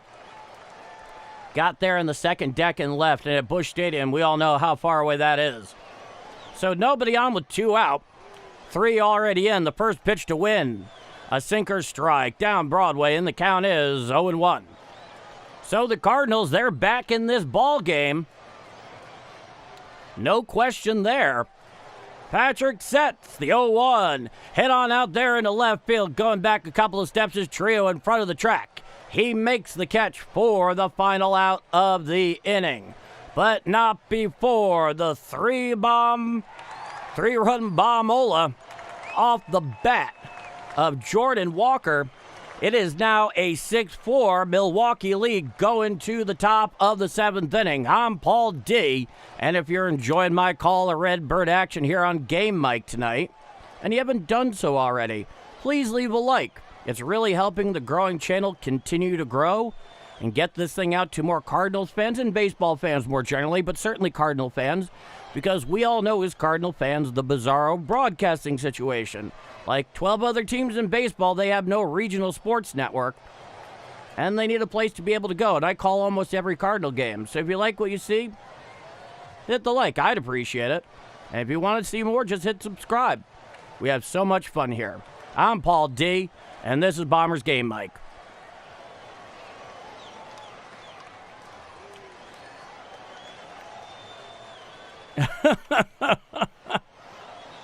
You know, the funny thing is, Darren, I just know from experience, not so much here on Game Mike, but I watch other feeds and other streams like that. And there will be, there'll be one person out of nowhere, they'll come in like, can you change the whole thing just for me, please? I appreciate that. If I was Logan Henderson, I'd be so mad right now. I'm sure he's not pleased, honestly. 135 likes. Let's get to 150. That's the 34th or 35th day in a row? Thank you all so much. We couldn't be doing it without you. And I'm glad you all enjoy it so much. As I like to say, because it's the God's honest truth, there's no place I'd rather be, and there's nothing else I'd rather be doing right now. We go to the top of the 7th inning, 6-4 Milwaukee. Now the first pitch from Gastelum. A sweeper well away and out of the zone. The count is 1-0. Bryce Trang, the left-hand hitting second baseman, is 1 for 3 tonight. Righty-lefty matchup. Nobody on, nobody out. Top of the 7th inning, 6-4 Milwaukee.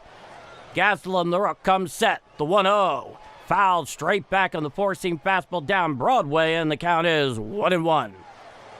To be a power hitter, Jordan doesn't strike out a lot. He's pretty good about it. He still has that issue with swinging over the top of breaking balls down and away. But the 1-1 pitch, a changeup away and out of the zone. The count is 2-1. And the rest of baseball has begun taking notice of that and trying to capitalize on it. But when they don't get it right, the ball goes a very long way, so they have to tread lightly. Gastelum winds the 2-1. A changeup away and out of the zone. The count is 3-1.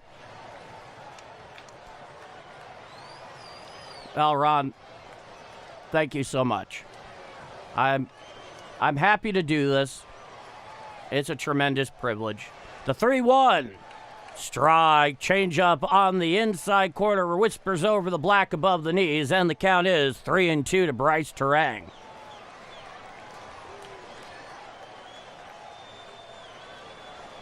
He comes set. The 3-2 pitch. There's a fly ball out in the center field. Going back is State Church in front of the wall, in front of the 400 side, and it's in the center field, and a home run for Bryce Terang, and that will extend the Brewers' lead to 7-4. So a leadoff solo home run to dead center by Bryce Terang, and that will make it a 7-4 Milwaukee lead.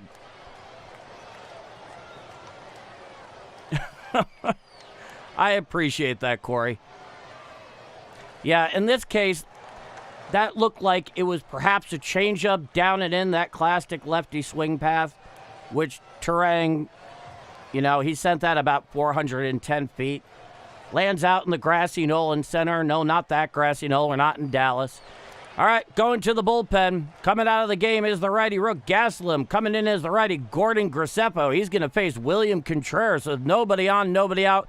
Top of the 7th inning. One already in for Milwaukee. So we have ourselves a pitching change. Paul, do you think Tom Niedenfuhr still wakes up at night thinking of Ozzy's home run? I would hope by now he's found some peace with that. Is the Bowling Hall of Fame still in St. Louis? I was a kid when I went there. I think it was close to Busch. Honestly, I'm not sure. Right now, the National Blues Hall of Fame downtown is currently shut down due to a lack of foot traffic. I think everybody here knows why that is. Downtown is having trouble attracting flies.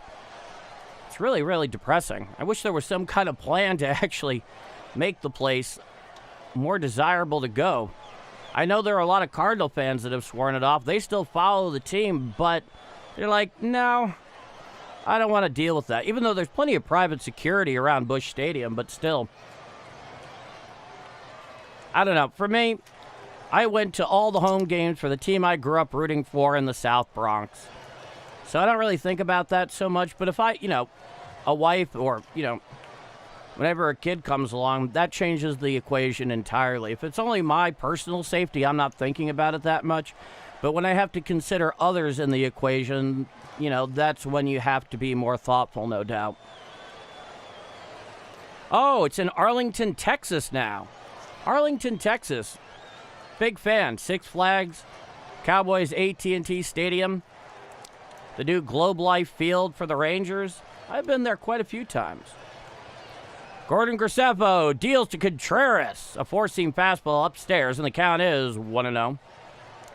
Gordon Gracefo in 37 games, 43 innings pitched, a 3.14 ERA, a whip of 1.12, 4.19 Ks per 9. It's a 1-1 count with nobody on, nobody out. One already in for the Brewers here in the top of the 7th. Here's the pitch. A check swing goes down there towards second. Charging in is whether he pulls it in. He throws to first in time to get Contreras for the first out of the inning. It was a slowly developing play on a full swing in on the handle of Contreras. Luckily, Contreras, though not the slowest catcher in baseball, is certainly not known for necessarily being fleet of foot. Now, here's the DH, Jake Bauers, 2 for 2, 3-run home run tonight. Nobody on with one out. Top of the 7th inning, 7-4 Milwaukee. The first pitch. A four-seam fastball up and away and out of the zone. The count is 1-0. It's a righty-lefty matchup against the righty pitching Gracefo and the lefty hitting Bauers. He comes set at the Birds. The pitch. Strike, slider, whispers over the black of the outside corner, thigh high, and the count is 1-1. Yankee Stadium not in the real South Bronx? Oh, yes, it is. You don't have to go that far, my friend. He comes set, the 1-1. Fouled straight back on the slider down and in. The count is 1-2. And even the portion that it's in, it's not exactly the nicest neighborhood in the world. And Lord help you if you go there and it's not a game day. Goodness. Common set is Graceffo. The 1-2 pitch. Oh, it's ruled a ball, and it's challenged immediately there by Herrera, and I think it's going to be an overturned ball called strike 3 looking. Let's wait and see. Ho, ho, ho, ho! For the second out of the inning. That wasn't even close. Like, hit right in on the lower left quadrant. When I saw it get there and he called it a ball, I was like, what? And then Herrera just went. That's just my riling the home plate umpire on that. It was just a ridiculous call. Now, here's the righty Vaughn. He's over 3. Righty-righty matchup. The pitch. A slider strike down Broadway, and the count is 0-1.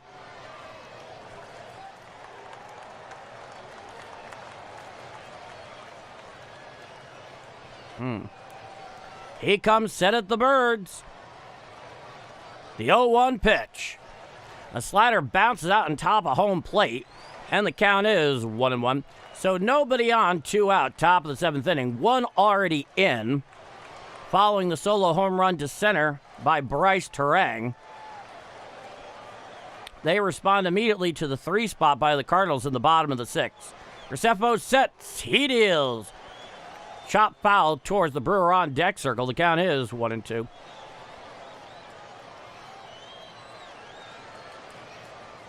The George Washington? Yeah, I'll take you right into Manhattan. I take it you mean like driving over from Jersey to Manhattan. Yeah, that's New York City. He comes set. The 1-2 pitch. Hit to the left side and foul on the slider. The count is 1-2. I mean, unless you are going to Newark International, in which case, I'm sorry to hear that. You know, you try to avoid the GW like the plague. Common set is Graceffo. The 1-2 pitch. Fouled straight back in the 4-seam fastball up and away, and the count is 1-2. Same deal with the Holland Tunnel, the Lincoln, the West Side Highway, the whole deal. He comes set. The 1-2 pitch. Head on out there in the center field. Going back is Nate Church in front of the track. He tracks it down, pulls it in for the 3rd and final out of the inning. However, 1 run on 1 very big hit, the solo home run by Bryce Terang. No walks and nobody left on. We go to the 7th inning stretch time. It is a 7-4 Milwaukee lead. I'm Paul D, and this is Bombers Game Mike. All right, let's go to the chat.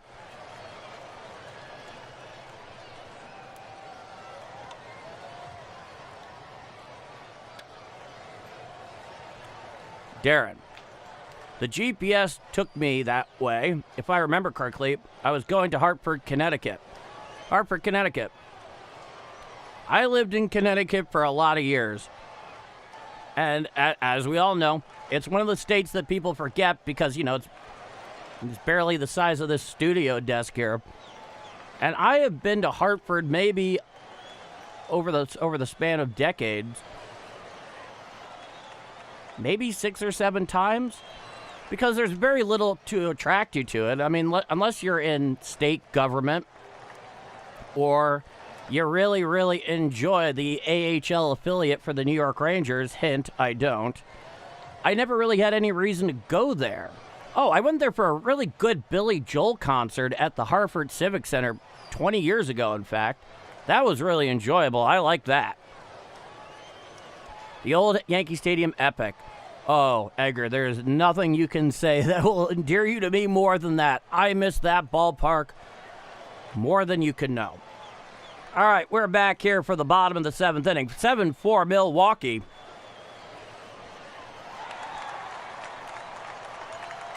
Due up is Brian Torres, Jose Fermin, and Nate Church. 7, 8, 9 in the Cardinal order. Bottom of the 7th inning, 7-4 Brewers. Here in the finale. Tomorrow night, they start a 3-game set before the All-Star break. The Atlanta Braves come into town. It's a 7:15 p.m. Central Time first pitch. I'll be live here at 7:05 p.m. Central Time. Now the first pitch to Torres. Strike, four-seam fastball outside corner, and the count is 0-1. Hopkinsville, Kentucky checking in. Good to see you, Dave Elliott. Welcome back. Chad Patrick sets. The 0-1. Hit to the right side. Picked up on the ground by Terang. He throws to first in time for the first out of the inning. So Brian Torres grounds out 4-3 for the first out. And here comes the righty, Jose Fermin. It'll be a righty-righty matchup. Fermin 0 for 2 tonight. Darren. It's okay, Rush Dash. Just glad you're here. Come in, set. The first pitch. A cutter well inside and out of the zone. The count is 1-0. Don't worry, Rush Dash. I'm not going to ask you for a hall pass. Chad Patrick sets above the belt. He deals. A four-seam fastball up and in ruled a ball, and the count is 2-0. Dwayne Smith. I used to go to the Yankee Stadium on Neighborhood regularly because I would appear at the courthouse behind. Oh, you've been in that courthouse, huh? I remember that one. The 2-0. Strike. Cutter on the outer third at the knees, and the count is 2-1. That's the reason I can't vote. I'm a convicted felon. Where did you think that happened? I am kidding, of course. I'm just making sure everyone's paying attention. He comes set. The 2-1. Hit to the right side. Picked up there by Vaughn. He steps on first for the second out of the inning.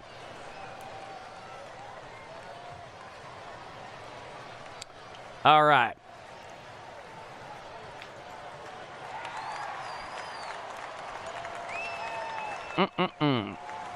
Okay.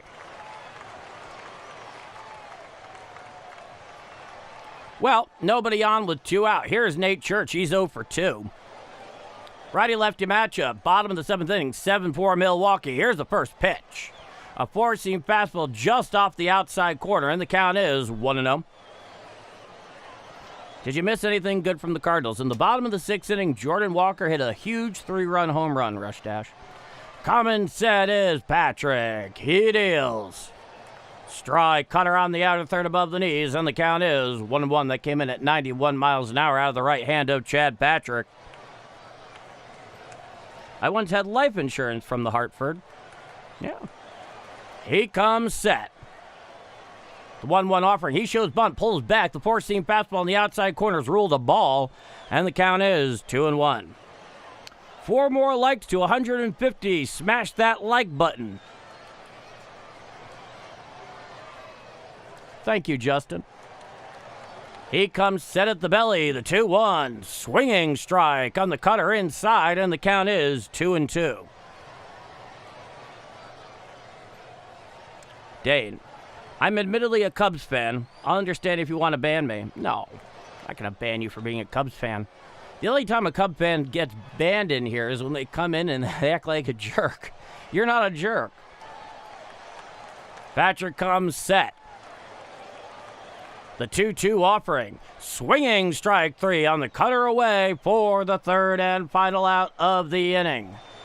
No runs, no hits, no walks, nobody left on. The Cardinals go down in order. We go to the top of the 8th inning. It is 7-4 Milwaukee here in the finale. I'm Paul D, and this is Bombers Game Mike. No, and even then, anybody, for any fandom, whoever they could be, if they come in here and act like jerks, either Justin and myself will show them the door, or at the very least have a kind tap on the shoulder, like, knock it off. And if they don't, well, we're not going to let them ruin the fun of anybody else. But all baseball fans are welcome here, We like variety. We like good contributions. That's what makes it fun. We allow fans from every team to just be respectful. Ron, you put it far better than I did. Oh, Josh.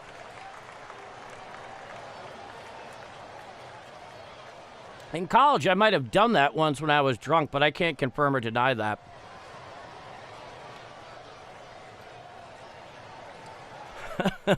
Thurman. If the Cubs won the last series, then you'd be banned. Hope you're doing well, Thurman. It's always good to see you. Sight for sore eyes, man. All right, do it for the Brewers in the top of the 8th inning. Sal Frelick, Cooper Pratt, and Joey Ortiz, 7, 8, 9 in their order. Still showing Graceffo is in the game, so we'll see.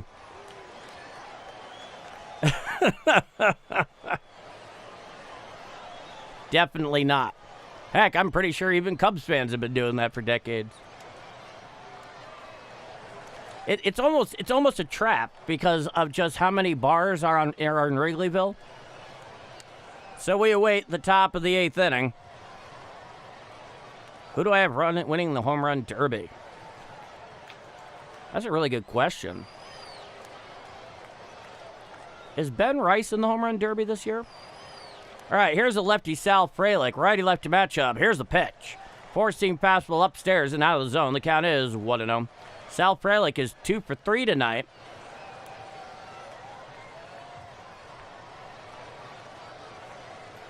Graceffo comes set at the Birds.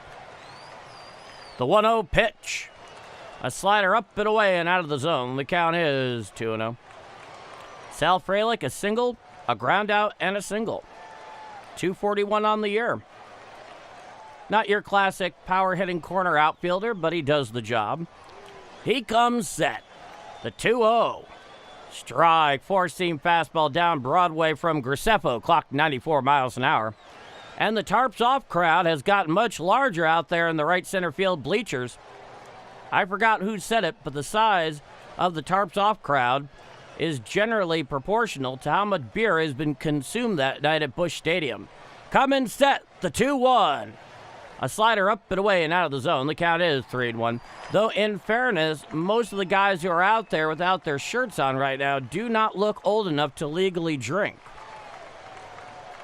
Oh, and they're starting the wave. Lack of credibility. The 3-1. Strike, four-seam fastball, whispers over the black of the outside corner, and the count is 3-2. That's one thing I've never been able to get on board with is the wave. That's my hot take tonight. I'm sure I'll get crucified. I just don't like it. I think it's goofy. Graceffo comes set. The 3-2 pitch. Swinging strike three. Down, hacking goes Frelick for the first out of the inning. So a strikeout swinging there, induced by Gordon Graceffo for the first out here in the top of the 8th inning.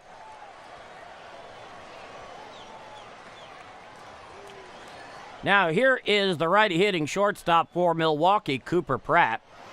Righty-righty matchup with nobody on, one out. Top of the 8th, 7-4. Here's the pitch. Strike, sinker on the inside corner at the knees, and the count is 0-1. Righty-righty matchup here against Graceffo.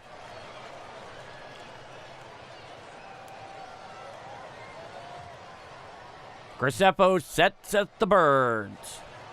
The 0-1 pitch. A slider up and in, ruled a ball. The count is 1-1. Waiting on Pratt's first homer.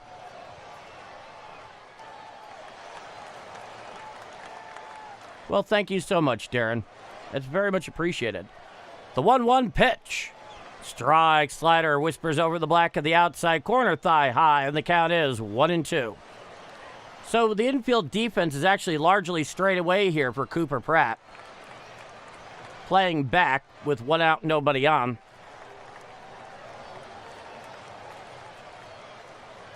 He gets back into the box. It's a 1-2 count.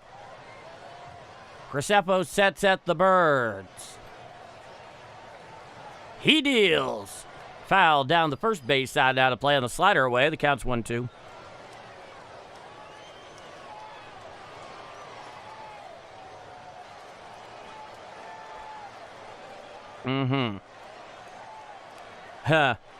Thank you, Dave. He comes set. The 1-2 pitch. Chop foul down the third base side, out of play on the sinker in. 97 miles an hour from Graceffo. The count is still 1-2 with one out. Yeah, Kyle Schwarber, I think you're right, would definitely be like a good home run derby guy. No doubt. Coming sets Graceffo. He deals. Swinging strike 3. Down, hacking goes Pratt. For the second out of the inning.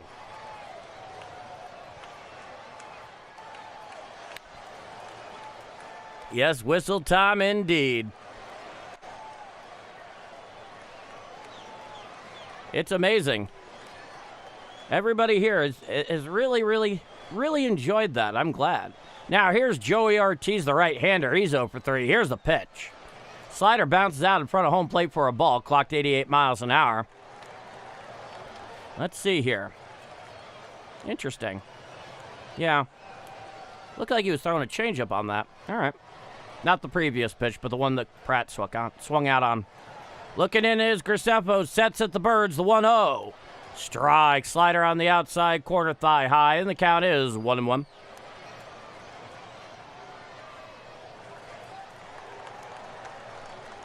I still find it incredible how Riley O'Brien is going to the All-Star game. I'm happy for him, but interesting. The 1-1.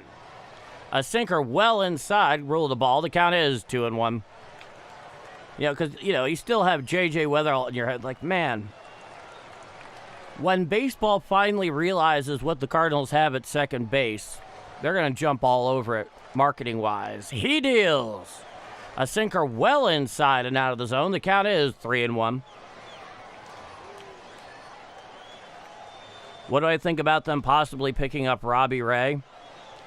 I mean, I'd be surprised if they did it.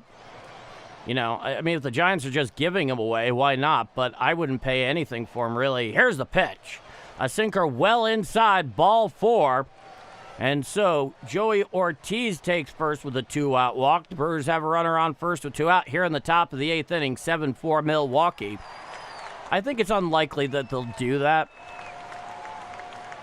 It just doesn't seem like it quite fits. I have no doubt that they'll make trades. But to acquire him, as far as I'm concerned, he's the Giants' problem, and he should stay the Giants' problem. The first pitch of Garrett Mitchell. Check swing on the four-seam fastball up and away. Did he go around? No, says Blue, down the third baseline, and the count is 1-0.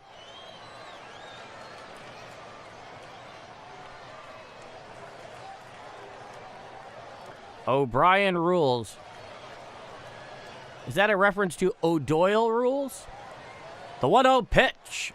Hit down the third base side, out of play on the changeup away, and the count is 1-1. Oh, I believe that's from Billy Madison, the movie.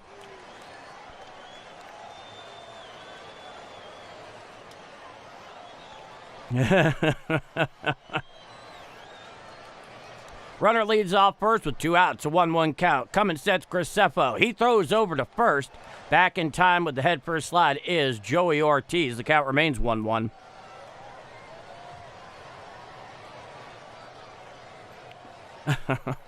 Excellent. Back into the box is Garrett Mitchell. He's 1 for 4 tonight. Graceffo sets the pitch. Strike, four-seam fastball right down Broadway, and the count is 1-2. That was the 32nd pitch for Graceffo. What are the Cardinals' needs right now? Okay. I'll be happy to answer that in a moment. Graceffo sets. He deals. A slider down and in and out of the zone. The count is 2-2.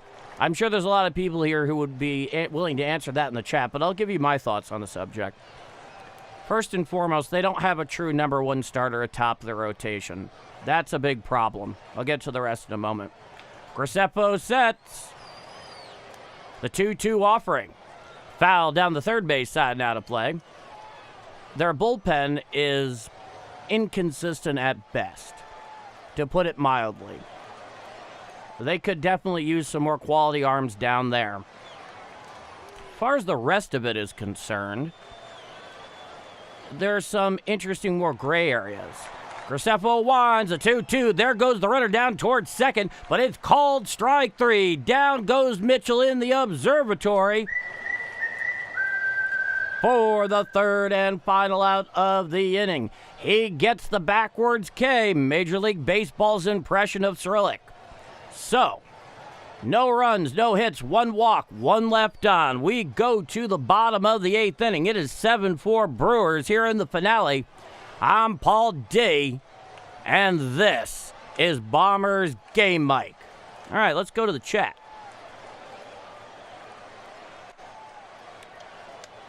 Okay.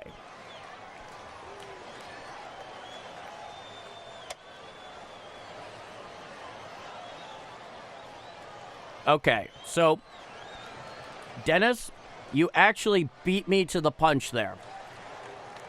So we also need catchers who can throw the ball down the second base. Obviously, Pedro Pages can do that. Ivan Herrera clearly cannot. Jimmy Crooks has some promise, but he can't seem to hit his way out of a wet paper bag at the moment. The defensive side with a steady offensive option there is a big deal. No question.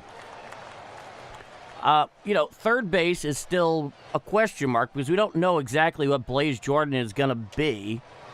Up the middle with Wynn and Weatherholt, fantastic. Burleson at first, love it.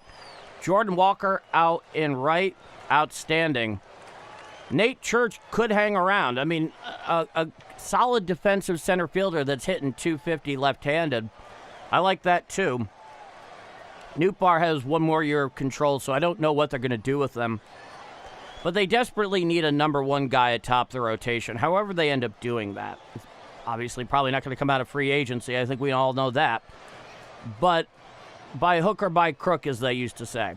All right, we are back here for the bottom of the eighth inning. 7-4 Milwaukee. Due up is Weatherholt, Herrera, and Burleson. They're going to face the lefty Aaron Ashby, who's 53 and 2/3 innings at a 3.19 ERA. Lefty-lefty matchup, the first pitch. A slider well up and in. The count is 1-0.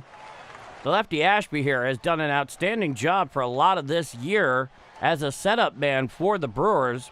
Makes all the sense in the world they're calling him in here because he's going to get two lefties here in the 1-2-3 of the order. Here's the pitch. Strike, slider on the inner third above the knees, and the count is 1-1. J.J. Weather had a double. He grounded out. He's been hit by a pitch. He's 1 for 2. Bottom of the eighth inning, 7-4 Milwaukee. Ashby, the lefty, is in. 1-1. Strike, sinker on the outer third, thigh high, and the count is 1-2. Do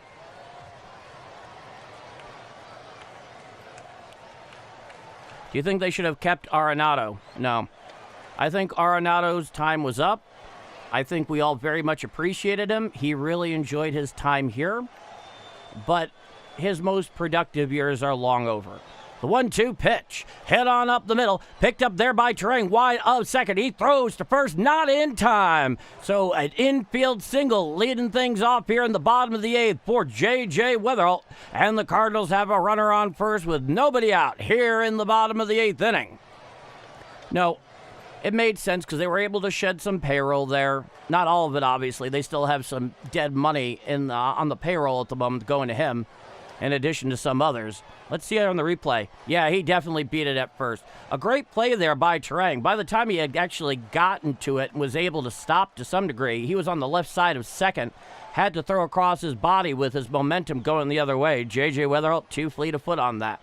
Now, here is Herrera. He's 0 for 3. Lefty-righty matchup. The first pitch from Ashby. Strike, sinker on the inside quarter, thigh high, and the count is 0-1.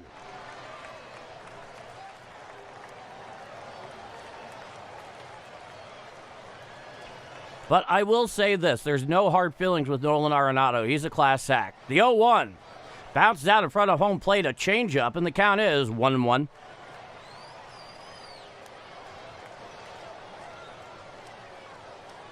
Yeah, that tells the story at the moment, Guarin. It does. Back into the box is Herrera. Leading off first is Weatherall. Coming set. 1-1 pitch. Chop foul down the third base side. Now to play on the changeup down and away. Just got a piece of that one, did Herrera. The count is 1-2. No, it's, when put that way, Dwayne, yeah, that is right. but for financial reasons, undoubtedly, they wanted to get rid of some of that. The 1-2 pitch. A slider up and away and out of the zone. The count is 2-2. I believe I've mentioned this in a play-by-play stream previously. I think the official figure for the 2026 payroll is $109 million for the Cardinals. But as far as the guys they have on the 40, man, they're only paying a little over 50. So there's a lot of dead money there. Coming set is Ashby. The pitch. Foul tipped on the slider, down and in, 85 miles an hour. The count is 2-2. Oh, yeah, Bobby Bonilla Day. Yo, Darren. We all have to recognize Bobby Bonilla Day when it comes around. A whole bunch of deferred money. I think he's going to get paid, what, until the 2030s or something? It's a 2-2 count. Time is granted by the home plate umpire at the behest of William Contreras. He's going out there to have a little chat with Ashby. Goldie has missed also. Oh, yeah. And he's played very well for the Yankees in that capacity. Indeed, you can tell I miss him. I'm wearing his jersey right now.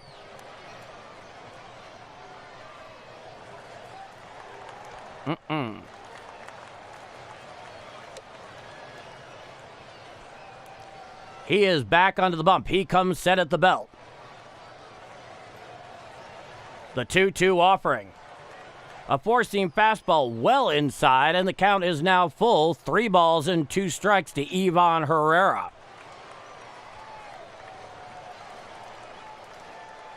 Oh, I know it's only $1 million a year, but it's the ignominy of it is, I think, ultimately why we celebrate it. The 3-2 pitch. Ball 4 on the changeup, down and in, and the Cardinals now have runners on first and second with nobody out here in the bottom of the 8th inning. Now here comes Alec Burleson. Now, last night, he had a long 2-run homer off a lefty.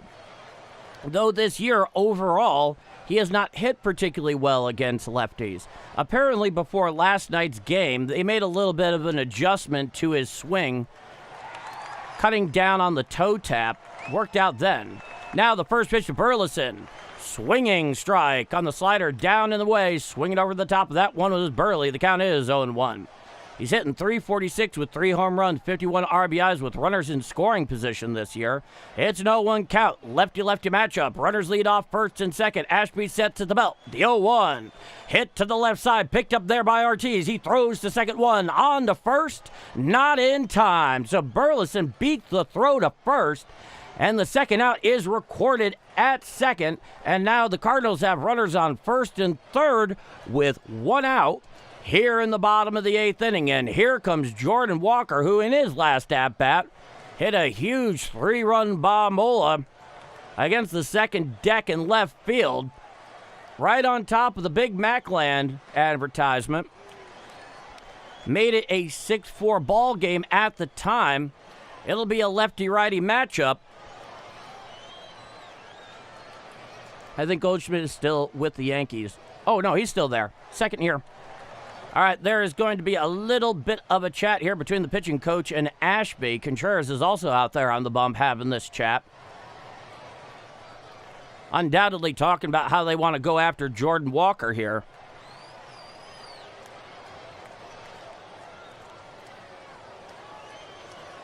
No, I have considerable admiration for Paul Goldschmidt for a lot of different reasons. I was very happy the day he became a St. Louis Cardinal. I think many of us were. And with good reason. All right, into the box is Jordan Walker. It's a lefty-righty matchup. Runners lead off first and third. Here's the pitch. Check swing. Did he go around on the sinker down and in? Yes, he did for the first strike. Couldn't hold up on that thing. It was nowhere near the zone. And he's clearly disappointed in himself for it. I'm not going to pretend I'm surprised by that. I understand. Common sets Ashby at the belt. The 0-1. Chop foul down the third base side and out of play. It was a sinker down and away. He went chasing after that one. Not the usual selectivity here at the moment for Jordan Walker in this situation. He leads all of Major League Baseball at the moment with 73 RBIs. Luis Garcia of the Nats is second with 68. Time is granted by the home plate umpire at the behest of Jordan Walker. Take a drink.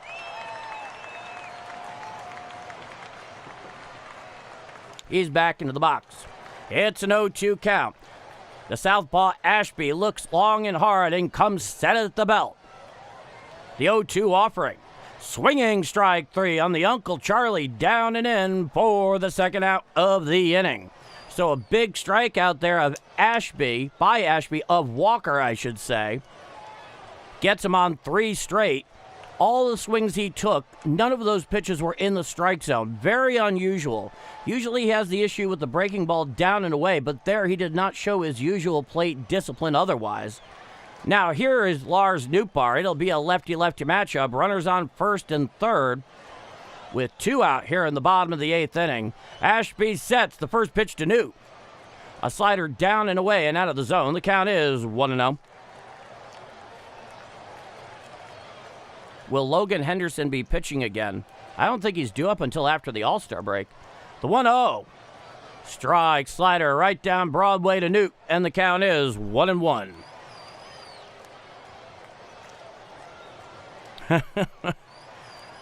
I like you, Darren. Cummins sets Ashby. He deals. Shot foul and rolls over towards the Cardinal on deck circle on the sinker in, and the count is 1-2 to Lars. I wonder how many baseballs in Major League Baseball history have had the given name Lars. Ashby sets. He deals. A curveball bounces out in front of home plate, and the count is 2-2.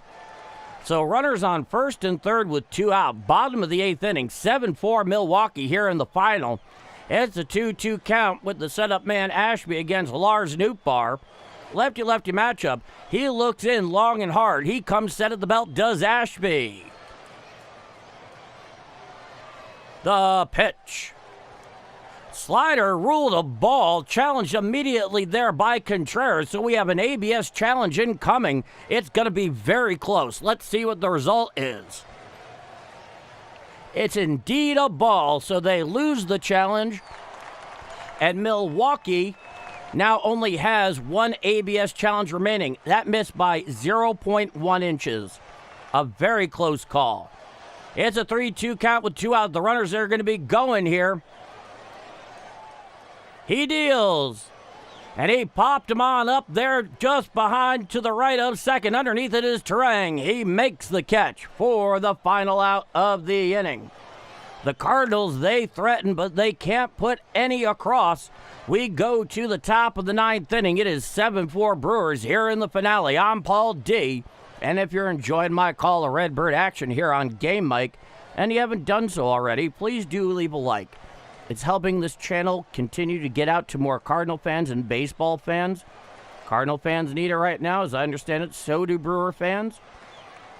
And it will give them a place to be able to follow the Cardinals every day. You don't need 3 or 4 different subscriptions. You don't need to ask where it's going to be on. I'm calling almost, italicize, underline, almost every game. And Lord knows you'll have my grateful, I'll be very grateful for it. And if you like what you see, you want to see more, come on back, hit subscribe. Be great to have a great cast of characters here. I'm Paul D, and this is Bombers Game Mike. We go to the top of the night, 7-4 Milwaukee. All right. Harold, good night, guys. I got to go. Thanks, Paul, for such a great call once again. Harold, it is my pleasure entirely. Thurman, crap is right. Absolutely.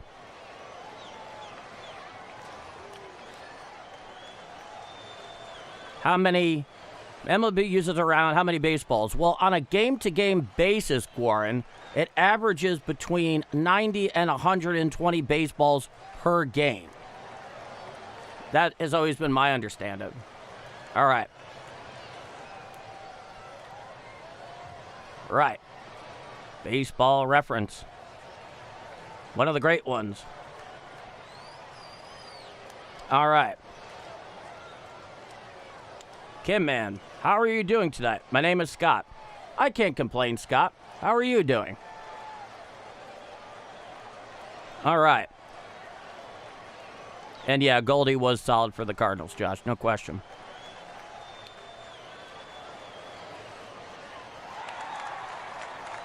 Now, here's Matt Swanson, and the first pitch to Chourio. A cutter strike on the outer third below the belt. The count is 0-1.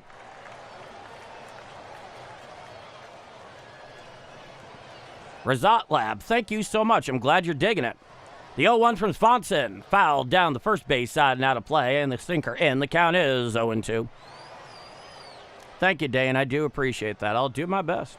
According to baseball, 360, the number is 900,000 in one season. Oh, you're talking about throughout the entirety of the season. Okay. Swanson comes set at the belt. He deals, hit to the right side and down the right field line into the corner. It rattles around. It is picked up out there, and he goes into second with a stand-up leadoff double here in the top of the ninth inning off the righty Matt Swanson. And the Brewers have a runner on second with nobody out here in the top of the ninth inning.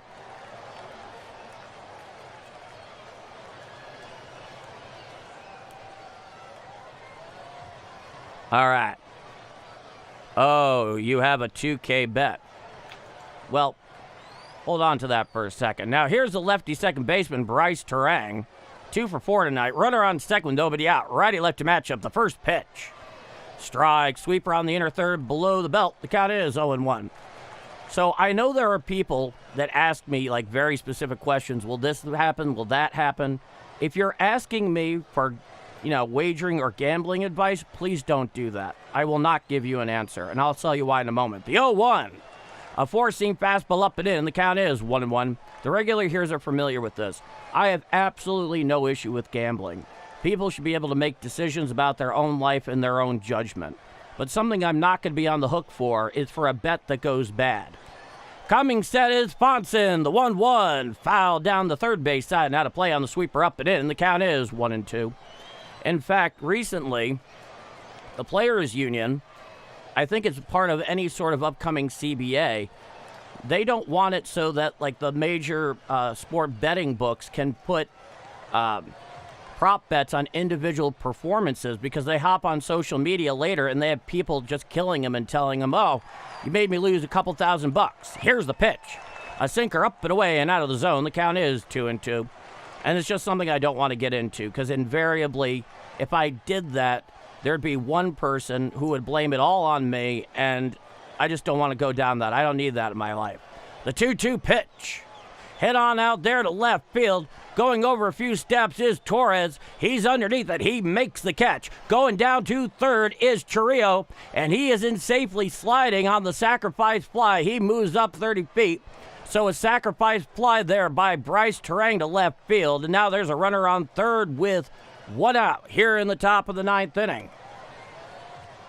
Jordan manages a $10 super chat.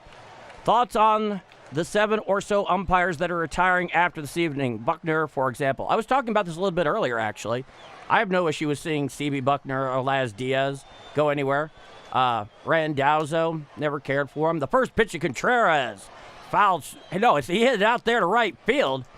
He's underneath it. He makes the catch. Coming home with the sac fly. Here it comes. Here's the play. And he is ruled safe at home, and that will give Milwaukee an 8-4 lead. So a sacrifice fly and an RBI for Contreras to right field, and it is now an 8-4 Milwaukee ball game. Yeah, Nootbaar's out there and right tonight because Jordan Walker's the DH. It was a good throw and a good slide and a good reception and tag there by Herrera, but he just beat it with a good slide on top of that. So that's the second out. Nobody on with 2 out, 8-4 Milwaukee, but I won't miss Laz Diaz or CB Buckner. Obviously, they don't want to do this anymore. The first pitch, fouled and over towards the Cardinal dugout to the lefty Bowers, who's 2 for 3. The count is 0-1. Righty-lefty matchup.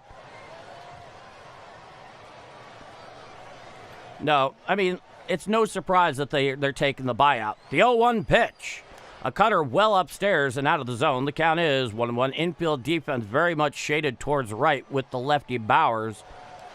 And you could tell with CB Buckner, who is, probably one of the more curmudgeonly umpires. He's in his early 60s now. He's been doing this a long time. He don't like ABS. I'm sure there are other umpires that don't like it as well, but, their season, they apparently got a good offer. The 1-1. A sweeper up and away and out of the zone. The count is 2-1. I mean, I think there were probably a few cheers when we first got word that Angel Hernandez left the game. Swanson sets. He deals.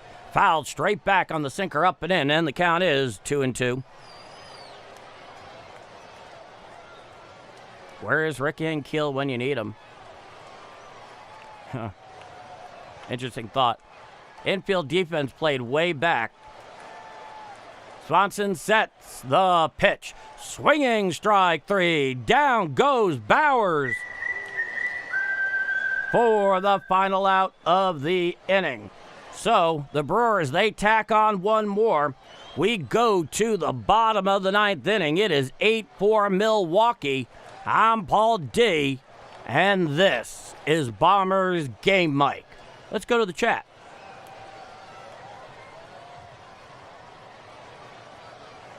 All right. Ooh, okay. Right. Okay. Well, first and foremost, once again, Jordan Majors. Or Maggers. It's a good question. On top of that, thank you so much for the $10 super chat. It's very, very much appreciated. It definitely helps. No doubt, it keeps me stocked in Red Bulls and caffeine so I can keep calling these games day after day. But it's a good question. These are umpires that umpired for decades, right? And ABS comes along. There's nothing like it in baseball. I know they tested out in the independent leagues and then the minors and all that, but they've had a long career in the majors, and they're just kind of at a point where they had enough. And there are plenty of fans that are going to be happy to see Laz Diaz and CB Buckner go, Randazzo, And I think it just kind of makes sense for everybody. I'm glad Major League Baseball did what it did. I think it makes a lot of sense. Okay. All right.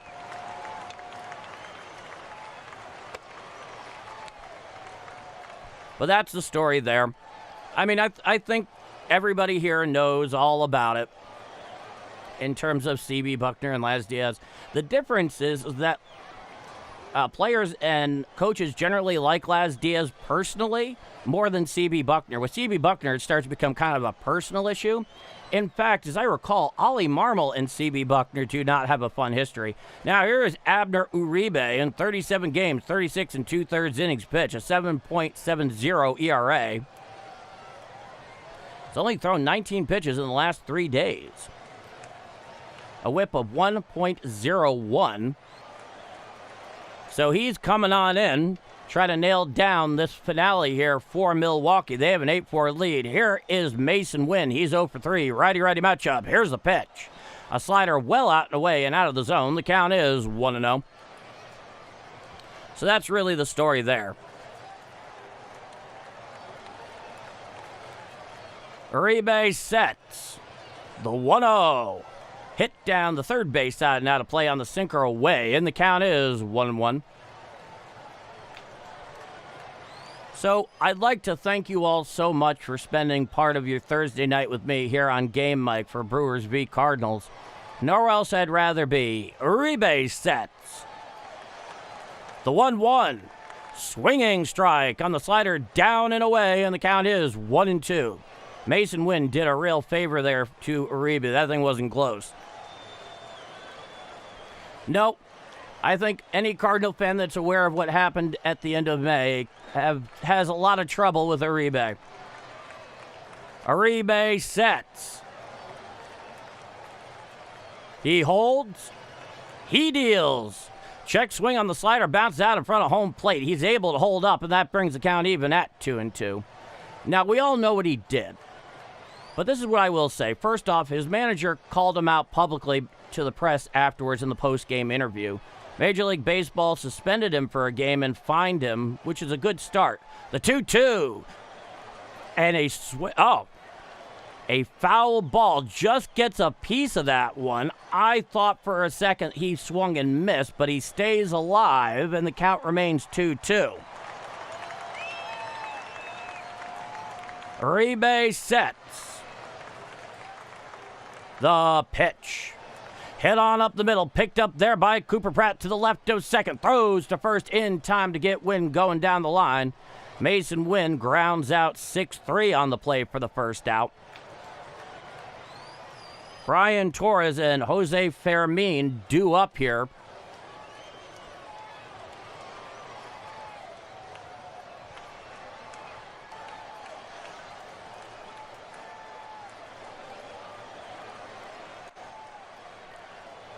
Interesting question, Josh. Now, here's the first pitch to Torres. Check swing on the sinker, down and in. Did he go around? Yes, says Blue down the third baseline, and the count is 0-1. Well, the thing I'll say is this, Josh, is right now umpires are becoming more and more judged on their successful metrics. The 0-1, a slider down and in and out of the zone. The count is 1-1. So, if you've had a bad year in particular, they're not going to ask you to do the postseason. And that's probably a good thing. Uribe sets at the belt. It's a 1-1 count to Torres. The 1-1 offering. Swinging strike on the sinker, down and in, and the count is 1-2. That came in at 100 miles an hour out of the right hand of Uribe. Jim Perk, thanks for the broadcast. Brewer fan here listening in Alaska. Appreciate what you're doing. Hey, is it still daylight out there right now is what I'm curious about. Thank you so much. Uribe comes set at the belt. He deals. Check swing, just got a piece of that sinker down and in. 99 miles an hour. The count remains 1-2.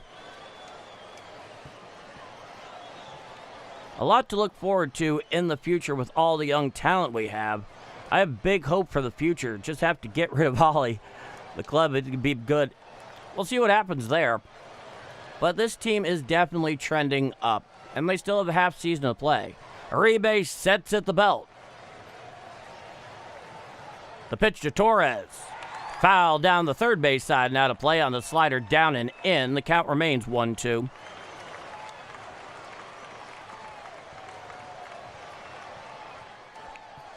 Back into the box is Brian Torres. Uribe looks in. He sets up the stretch. The 1-2 offering. Hit on out there into left center field. Going for it is Churrillo. He makes the catch on the run in left center field for the second out of the inning. So, Brian Torres flies out 7.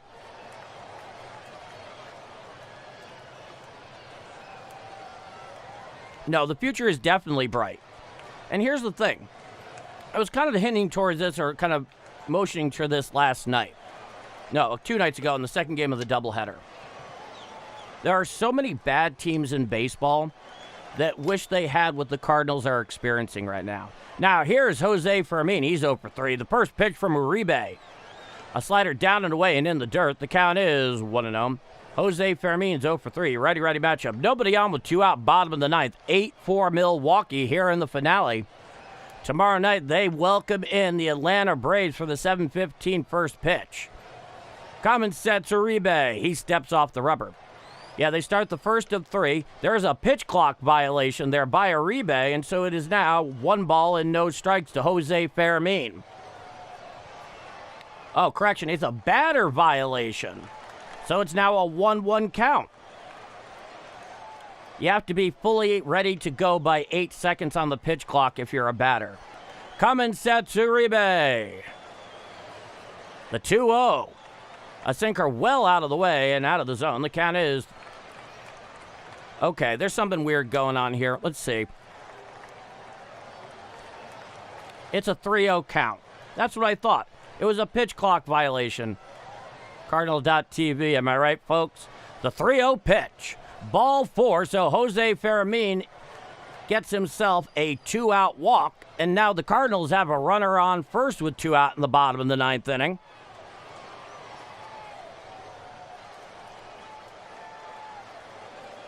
I hope Yadier is the next manager. I do. Now, here's Nate Church, the left-hander. Over 3, foul out, ground out, and a strikeout swinging his last at-bat. Fermin leads off first. It's a righty-lefty matchup. Uribe sets, Uribe deals. A sinker down and in and out of the zone, and the count is 1-0.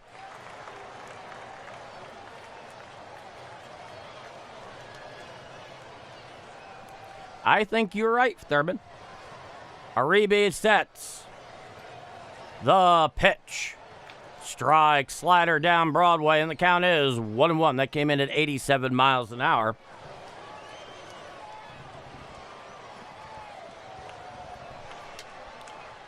Uribe sets at the belt. The 1-1 offering. Hit to the right side, and it just goes foul down the right field line, and the count is now 1-2 strikes. So the Cardinals are down to their last strike here in the bottom of the ninth, here in the finale. It's an 8-4 Milwaukee lead. There's a runner on first with 2 out. Uribe is trying to close it down for Milwaukee. But no, the Braves come in tomorrow, 7:15 p.m. Central Time, scheduled first pitch. I'll be live here at 7:05 p.m. Central. Uribe comes set at the belt.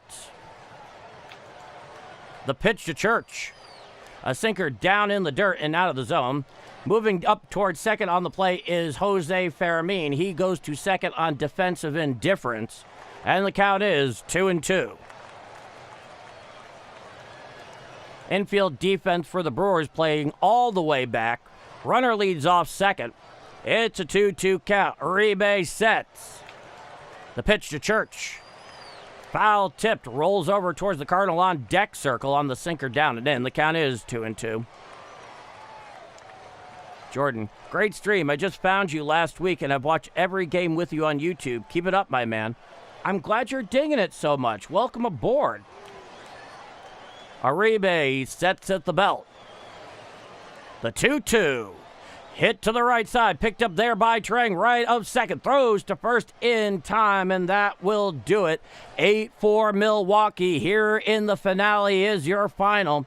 Unfortunately, no victory means no victory tune. They take 4 of the 5-game series down at Busch. And tomorrow night, the Cardinals welcome in the Atlanta Braves to Busch for the first of 3 before the All-Star break begins on Monday. So 8-4 Milwaukee is your final over the Cardinals. The 7:15 p.m. Central start time for the game against the Braves tomorrow night at Busch. I will be live here on air at 7:05 p.m. Central time for that first game of the weekend set going into the All-Star break. Jimmy, great call, Paul. Well, thank you so much, Jimmy. Dwayne Smith, good luck with your move, Paul. Well, thank you, Dwayne. I really appreciate that. Fiddlesticks. I know, Dave. It ain't fun. Wow. Ron, great game. Great call, Paul. See you tomorrow night. Cheers. Remember, for about at least a little over a week, it's going to be an audio-only stream because of the move, and I have to go on the road for a few days.